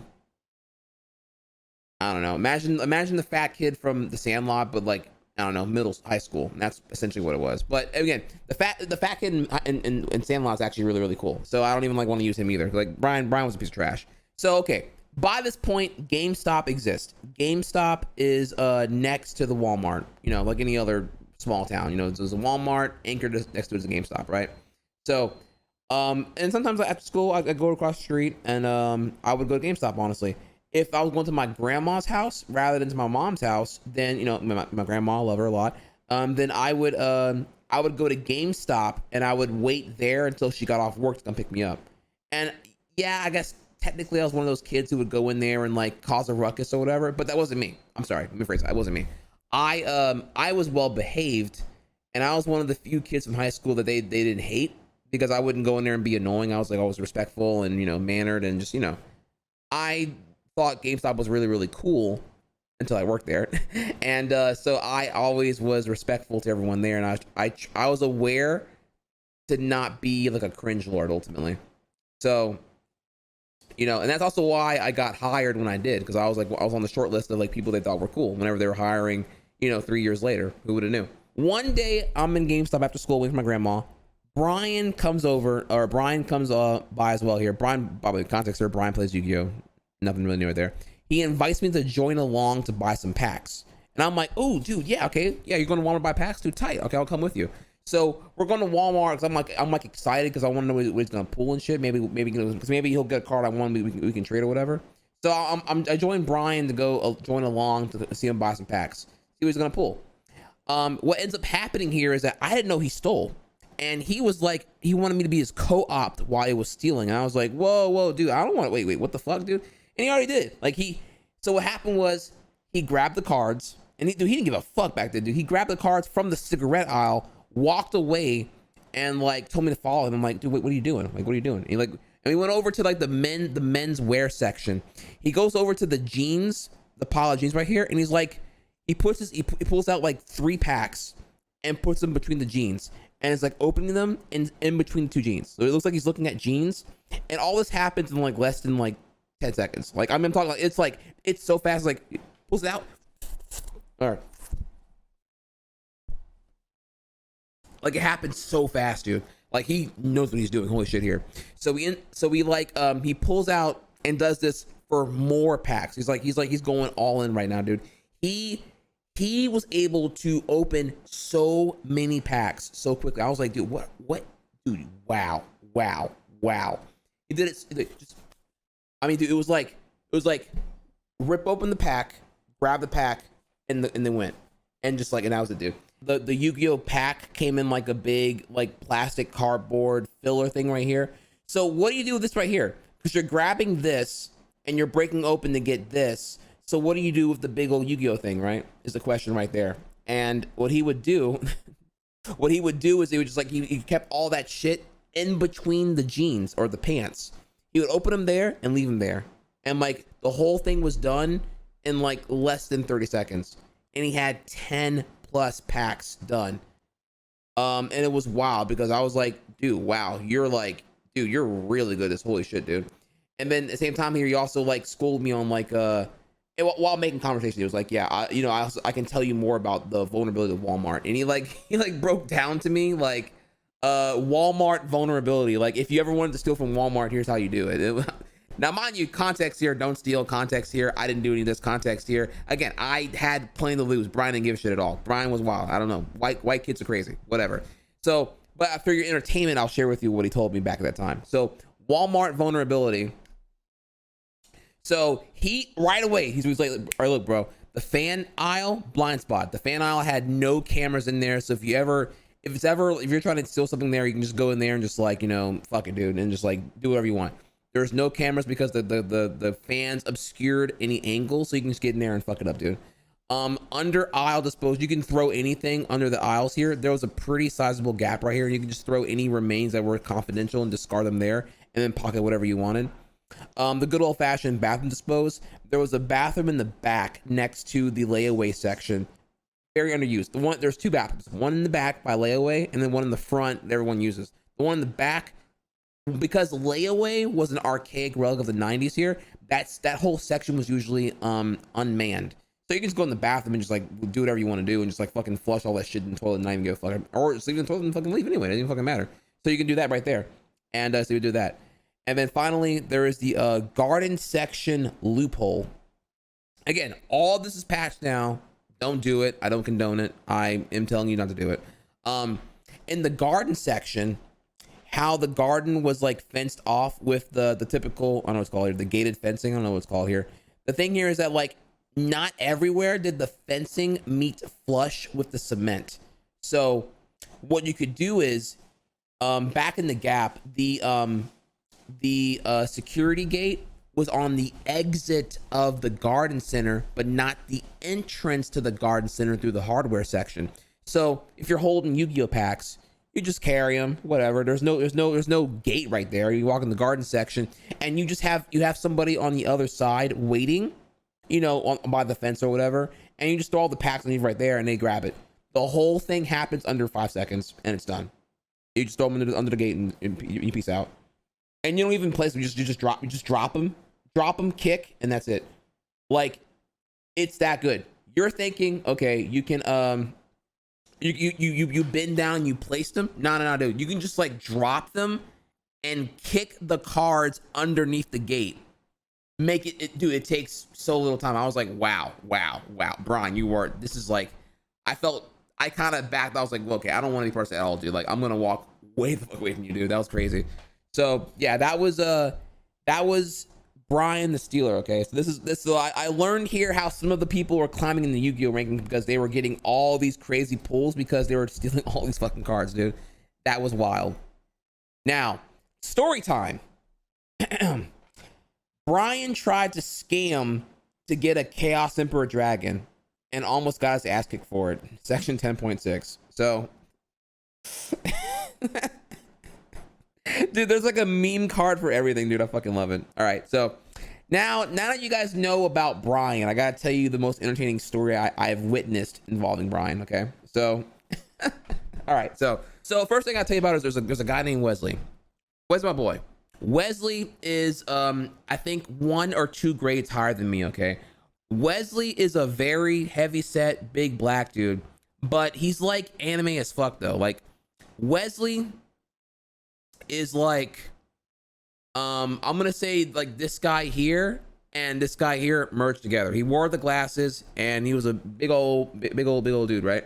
So with that in mind here, Wesley was very good at the game, but he was mostly he was like, I don't know how to really word it here. Like, he had good cards, but I didn't play him often. Like, the problem here is that he graduated when I was in 10th grade, so I didn't see him very long at all, honestly. So anyways, let's move on here though. So Brian organized to trade with Wesley, a perfect player at my school. The trade was supposed to be for a Chaos Emperor Dragon for a Blackluster Soldier and 10 packs of Invasion of Chaos or something like that, because he had multiple here. So the trade was lucrative, right? So Wesley had a Chaos Emperor Dragon, and he was being offered, hey, I'll give you the second best card for your first best card plus 10 packs. You know, it's like, okay, well, that's not bad, actually. I can roll with that, actually. So the trade was going to be a Chaos Emperor Dragon for Blackluster Soldier for 10 plus packs. And then Wesley's going to use the second BLS to get another CED later that week from another trade, right? So far here. Brian stole all those packs, but that wasn't enough for Brian here. Brian, not only did he do that, he greedily rigged the packs by gluing them back shut after opening them and taking out their good rares to give them shitty rares. And then toss them a bunch of BS packs with vanilla rares in them rather than ultra rares or whatever, dude. This guy really used glue to glue them back together like it wouldn't be obvious. It was wild. So I was there in lunch in the library whenever Wes opened up the packs and was like, man, what in the fuck is this shit? I can't do his accent very well, but yeah, he sounded like that pretty much here. Like, he literally said, like, what in the fuck is this shit? And he confronted Brian and ultimately shoved him, grabbed his backpack. I mean, remember, like, dude, like, Wesley's a big fucking dude here. Wesley shoved him, grabbed his backpack, opened it up, took his Chaos Emperor Dragon back out of his binder, and then threw all of his old shitty ass half glue stick infected ass packs back at him on the floor, unsleeved. Full disrespect. Unsleeved. So yeah, dude, that's the real decoy right there, dude. Dude, don't fuck with me ever again, dude. And Brian did not fight. Brian didn't even try to fight, dude. Brian was like, because Brian knew he fucked up at that point, dude. Yeah, Brian's a piece of shit. So now with that in mind here, the next chapter, everyone. So as you recall here, 2004, I play Yu-Gi-Oh. I get into post-ban. My local meta sucks. They don't adapt to shit, and I ultimately have to still play online here. But 2005, I get into DDR Max. I get into speed running, Yoshi's Island. I get into Mario Kart DS, And then it happens. I see the way. What gets me out of Yu-Gi-Oh entirely is the learning of Magic the Gathering, dude. So one day in 11th grade, 2006, in geography class, it's a free period, with Skylar absent, I only had Josh to talk to. Skylar, you know, is my Yu-Gi-Oh dual partner / BFF. Josh, however, he was a different breed. He played Magic and I played Yu-Gi-Oh. I didn't understand Magic and I didn't want to understand it. He was respected, but we were of a different clan, and there was no overlap in our school generally over like the Yu-Gi-Oh X MTG crossover. So he's like, hey, well, look, man, do you want to, I could teach you MTG if you want to learn. And I was like, I don't know, man. I'm kind of like whatever right now. And I was like, all right, I'll try it out. So he gives me like one of his spare decks here. And what's weird is that he taught me MTG, like this awful all-bird flying deck. Now MTG boys know here, like generally things that have flying cost like, you know, one extra mana than the regular equivalent here. So like a 1/1 with flying would cost 3. So I'm sitting here getting like spanked by his like regular deck. His game is all fucking trash ass, slow as fuck, you know, 3 to 4 mana, like horse shit curve, all bird flying deck, dude. And I'm getting spanked. I'm like, dude, what the fuck? This deck is trash, dude. But what it taught me though was like, you know, how the battle phases are conducted in MTG. And it was like super duper different, right? Because I only played Yu-Gi-Oh this time here. So, you know, and comparatively in MTG here, you know, you have your combat phase. Now in Yu-Gi-Oh, what happens is like you have your start step, your battle step, your damage step, and your end step. This happens over and over again per monster you have on the field. However, in Magic, and I know you already know this here, but I just want to explain for those who don't understand here. In the combat phase, you declare all your attackers simultaneously. You don't tell your opponent what you're attacking. You just tell them that you're attacking. Your opponent can then declare blockers. You can't force your opponent to block a certain thing. You have to out-tactic your opponent, out-option your opponent, and force them to consider blocking. Or not. You can just go, and they'll let you go face if they want to here. And then damage resistance here. You would declare all attackers simultaneously. They declare all blockers simultaneously. They could multi-block if they want to. I was like, and it hit me here. This is whenever it happened. To me, Yu-Gi-Oh had static battles, but MTG had multi-block possible, maintain resource to counterattack next turn possibilities, etc. And it was like, oh, dude, fucking 5-head wine glass, dude. It's amazing. Holy shit, dude. So once I saw that, I was like, this is it, dude. The next section, the mega trade. So from here, my official exit from Yu-Gi-Oh into MTG happens in 2006. I kind of regret it at the time, but you know, at the time I was ready to move on. At the time, like I was so bored of Yu-Gi-Oh, dude. I was like, my meta was still wilding out. Nope. Like, you know, we're into this year and they're still doing like freaking pre-ban bullshit everywhere. I'm just like, all right, you guys are whack. I'm done. So from here, what happens is that a friend of mine wanted to exit MTG as I wanted to exit Yu-Gi-Oh. I traded 95% of my cards. Sadly, that included the MTG Shrine because like in reality, I kind of got the better deal here. But like, man, they really wanted my DMG Shrine. And I was like, fuck, man, my Dark Magician girls, dude. Come on, man. Can I keep those there? Like, nah, bro, I really want them. And I'm like, fuck, dude. So I enjoyed MTG during the end of the 5th Dawn extension into Mirrodin. You guys, anyone here Mirrodin fans? Mirrodin, 8th edition, artifact lands, all that good stuff there. Affinity for artifacts. Any MTGA boys in here? Hell yeah, brother. Y'all already know, dude. So it was actually, I came into a sick ass set. I was like, yo, let's fucking go, dude. So noteworthy is that I acquired a lot of old cards that were out of rotation and involved old broken stuff. Like, again, they're the same thing. They would run all the old broken shit here. So I opted to trade most of it away. Because he had like 6 decks of like vintage shit. But I was able to now build 2 decent decks of modern stuff from like, you know, Mirrodin and 8th edition onward. So yeah, I since majority of the MTG meta was doing vintage and abusing broken ass shit, I had the same symptoms as Yu-Gi-Oh, but you know, there were about a solid 10 people. Let's call it like 30 people played Magic. Maybe 10 of them were doing the what's the word here? Not modern, I guess, or slash rotation. So I was able to hop in, and because they knew that things before the old card design were like, you know, pretty considerably broken here. And then we now enter, okay, well Trihex, what was your deck, dude? What was Trihex's MTG deck in 2006? Home at last. Boys, it was a rocky 2005, but by 06, I am back in here, dude. So I ran a Sunburst deck with it was kind of wonky though. It wasn't like super spec here. I ran a Sunburst deck that I was able to grab one Bringer of a Dawn. I had a Bringer of Blue Dawn. I had a Platinum Angel. And believe you me, I don't think those really belong in that kind of deck, but I didn't give a fuck though, dude. I happily ran Platinum Angel and Bringer of Blue Dawn on that shit, dude. What's good, bitches? It consisted mostly of green support to get out Sunburst mana ASAP. So I would use, I use some shit like Explosive Vegetation. I had a Pentad Prism. I would get out some fucking, dude, Droner Adapt was the shit. I had out fucking Sun Crusher. I was doing fucking Modular 4 all fucking day, all ball these boys' ass and everything else here. Dude, nothing got my dick more rock hard than throwing out Bringer of Blue Dawn, just fucking drawing hella, dude. This shit was like super fucking lit, bro. And dude, there's nothing better than throwing out Platinum Angel and like you're like at negative 16 life. And you're like, whatever, dude, I can't lose. And you can't win. So what's up? You mad? Just keep on.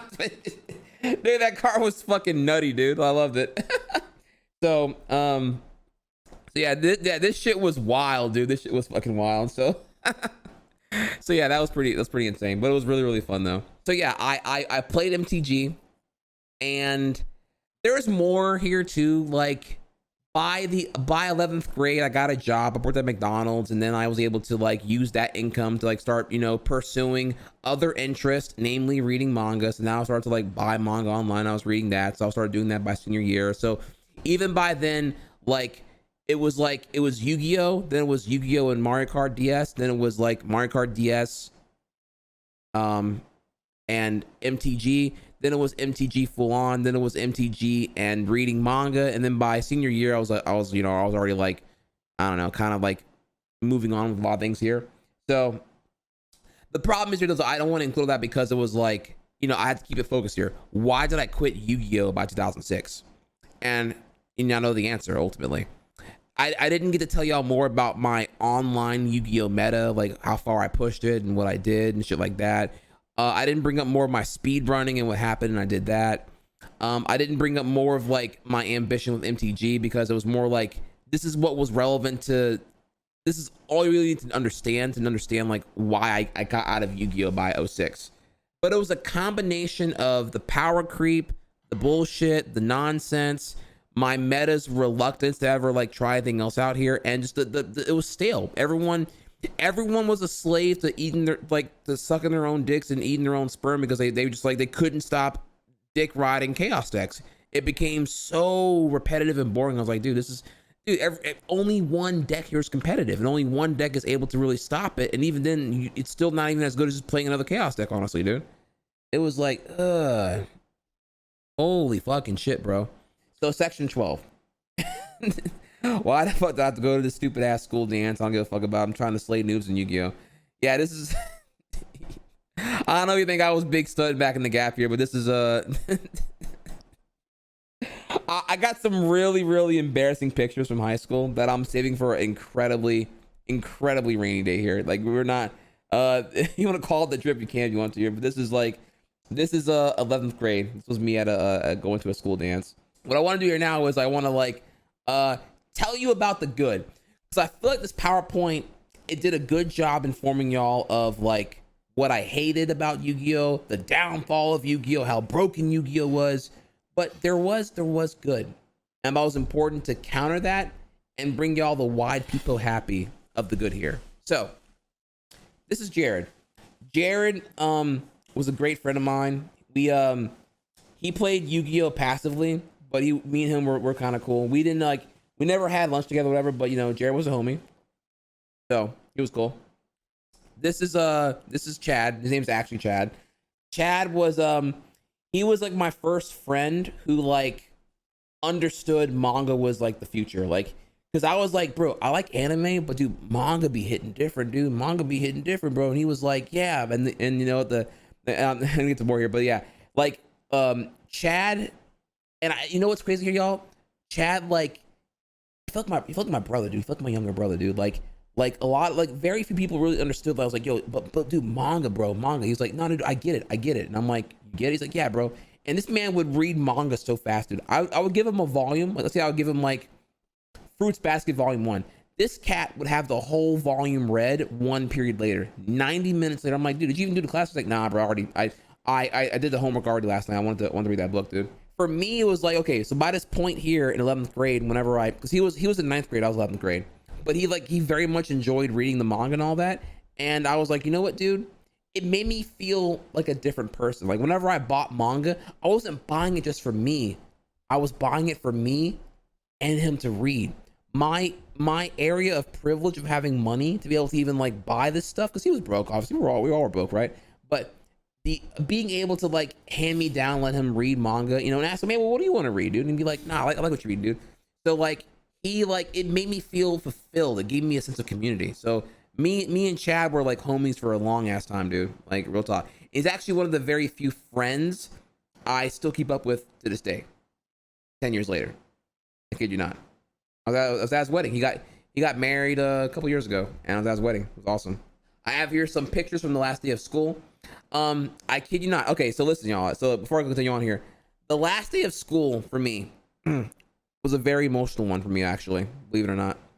I know I always bring up how, like, you know, and it's complicated, y'all, because there's a lot of good and a lot of bad, but you know, it's just like it's a lot of repression in hindsight because it gets better. Because I realized how annoying high school was whenever I went to college and I saw how the real world works. I'm like, oh my god, dude, high school was so fucking stupid. So Christmas 2005, I get a digital camera for Christmas, and because I had that camera, I was like, you know what? Yeah, I think it's important to cement my legacy or whatever, something like that. I don't know. I had some pretty ego shit going on back then.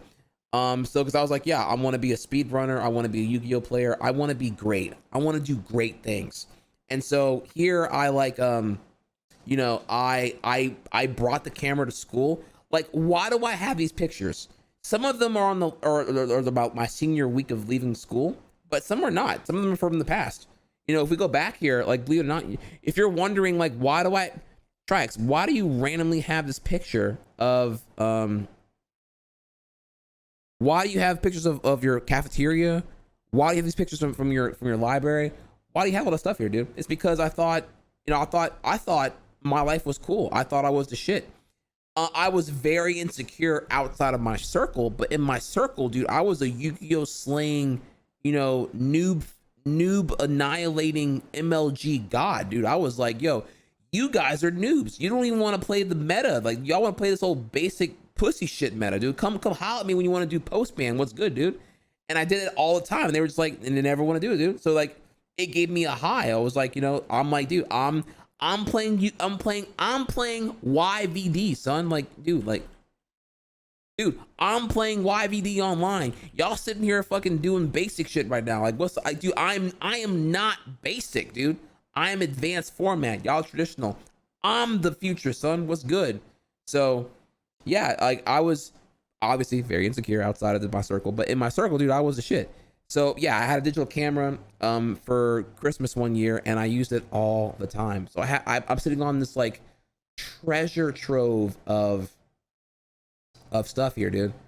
So if you're wondering why I have all this stuff right here. So anyways, my last day of school, we you can see here actually in my technology class, I brought my DDR pad and you know, we were doing our thing, man. Look, me and the boys, dude. It's me and Brody and Richard and Skylar and I forget his name. Fuck, forgive me. And Jake and Steven. I forgot his name too, also. But yeah, dude. Look at it, bro. Like I'm big chilling.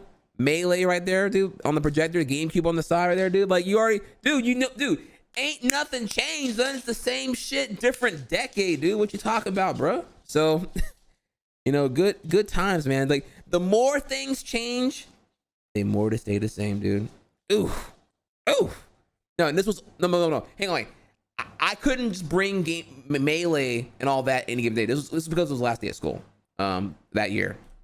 So you know, so you got the GameCube. You know, we're all playing. You can see here DDR Max 1, DDR Max 2. You can see the print out here of the ignition dance pad I brought to school as well. You know, we were playing melee. You know, I think you can see here they were doing 2v2. I think hopefully, if they're not, they're playing freaking noobs because they're playing 4 ways. Oh my god. But yeah, you got that right there.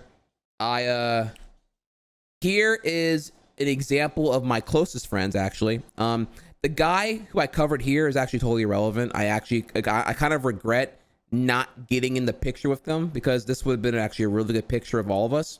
But yeah, it's Skylar, Brody, would have been me, Alex, and Dana.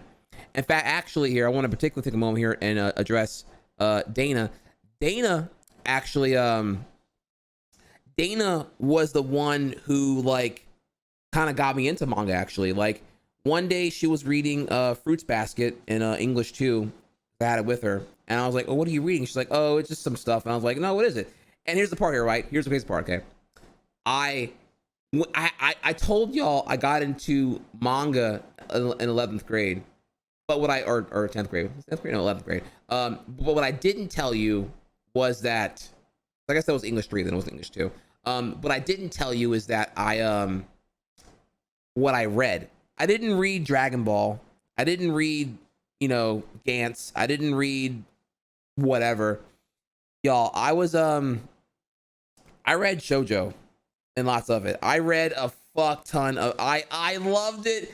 Dude, I loved it. I loved shoujo. I read all of it, dude. I read Fruits Basket. I read Kagetora. I read all the shoujo, dude. It was the best. Oh my god. So yeah, not shonen. I was dude, try Aya in chat, try GG in chat, dude. I read all of it, dude. I read Girl Got Game. I read all of it, dude. I loved it. Bro, so because Dana turned me on to it, I was like, oh, this is actually really, really fun to read. Holy crap, dude. And it was like it was like so good. I loved it. I loved it. And honestly, I'm still kind of a sucker now. I don't even tell y'all what I read now, but like I still do read I still be reading shoujo occasionally. So that doesn't mean I haven't read shonen since then. I'm just telling you what got me into manga in the first place here. So she let me borrow all of her Fruits Basket, and then in return I ended up getting I'm trying to remember now actually. I forget. Oh my god, I forget what it was. But yeah, I was hitting the manga blunt, dude. You don't even fucking know, dude. Like all the time, dude. So yeah, back over here though. Yeah, so my close friends I would play with here: Skylar, Brody, Alex, and Dana. This was a squad. This was really, really cool. And yeah, that was my close circle. Admittedly, Skylar played Yu-Gi-Oh and MTG.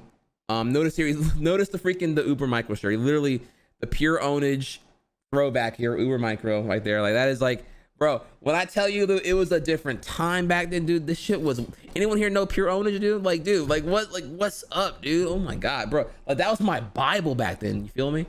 So yeah, you had that. Brody played Yu-Gi-Oh, and unfortunately he was a pre-ban Dick Rider. So, you know, we were cool. But obviously, you know, I got bored of playing him after a while here. Alex was the homie. He played he did Yu-Gi-Oh as well. Alex and Skylar were more closer friends, you know, because they were friends from elementary school. So I met everyone in high school, but we were all cool though. And then Dana, I knew of Dana, but obviously I was scared to talk to girls, y'all. I'm not even like, even for friends, and I was like literally like just like. I didn't want to Pepega. I didn't want to like, I would overthink what to say or do. I know it's kind of stupid, but I was so insecure outside of my comfort zone of like being around the bros and owning noobs and all that. I didn't know anything else. So I didn't know how to not be awkward or if I was being awkward at all. So I just ultimately would refrain from communicating first. So because she became my friend in English 3, 11th grade, over the bonding of manga, that was like a good, I know it sounds so pathetic here, but it was a good like training for me to understand how to get outside of mine, because it's scary. It's very, very scary to like exit my social bubble and be able to make friends. That sounds so fucking like owning noobs and making friends. It's two totally different things here, dude.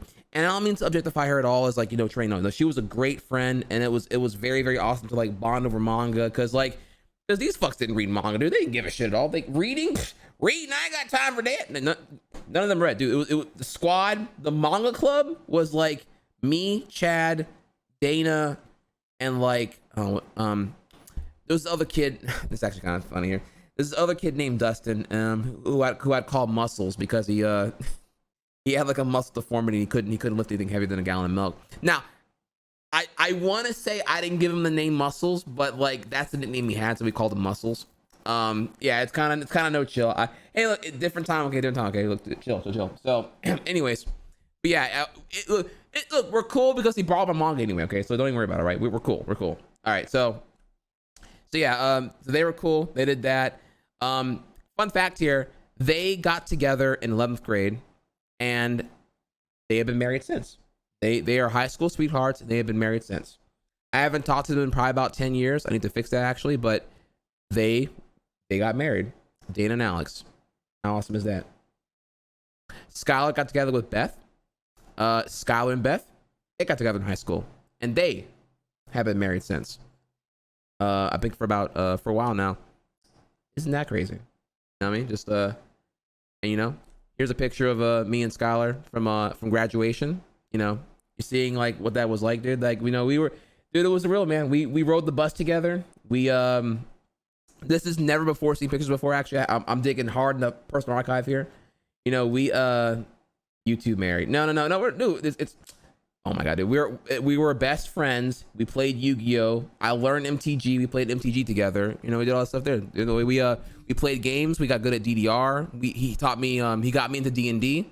He got me into I think what else here actually. I don't know. We played like a lot of shit actually. I don't know. We borrowed each other's games and shit, and you know, we just like, you know, we just did the thing, dude. Own and Noob did all that. So, you know, we did that, and then like, you know, and look, there you are, boys. Look. Me, Skylar, and Chad all together. Me and Chad bonded over the manga. Me and Skylar, you know, we're the homies and all that, everything else here. You love it. It's the beautiful multiracial rainbow of unity, dude. Like, it is what it is.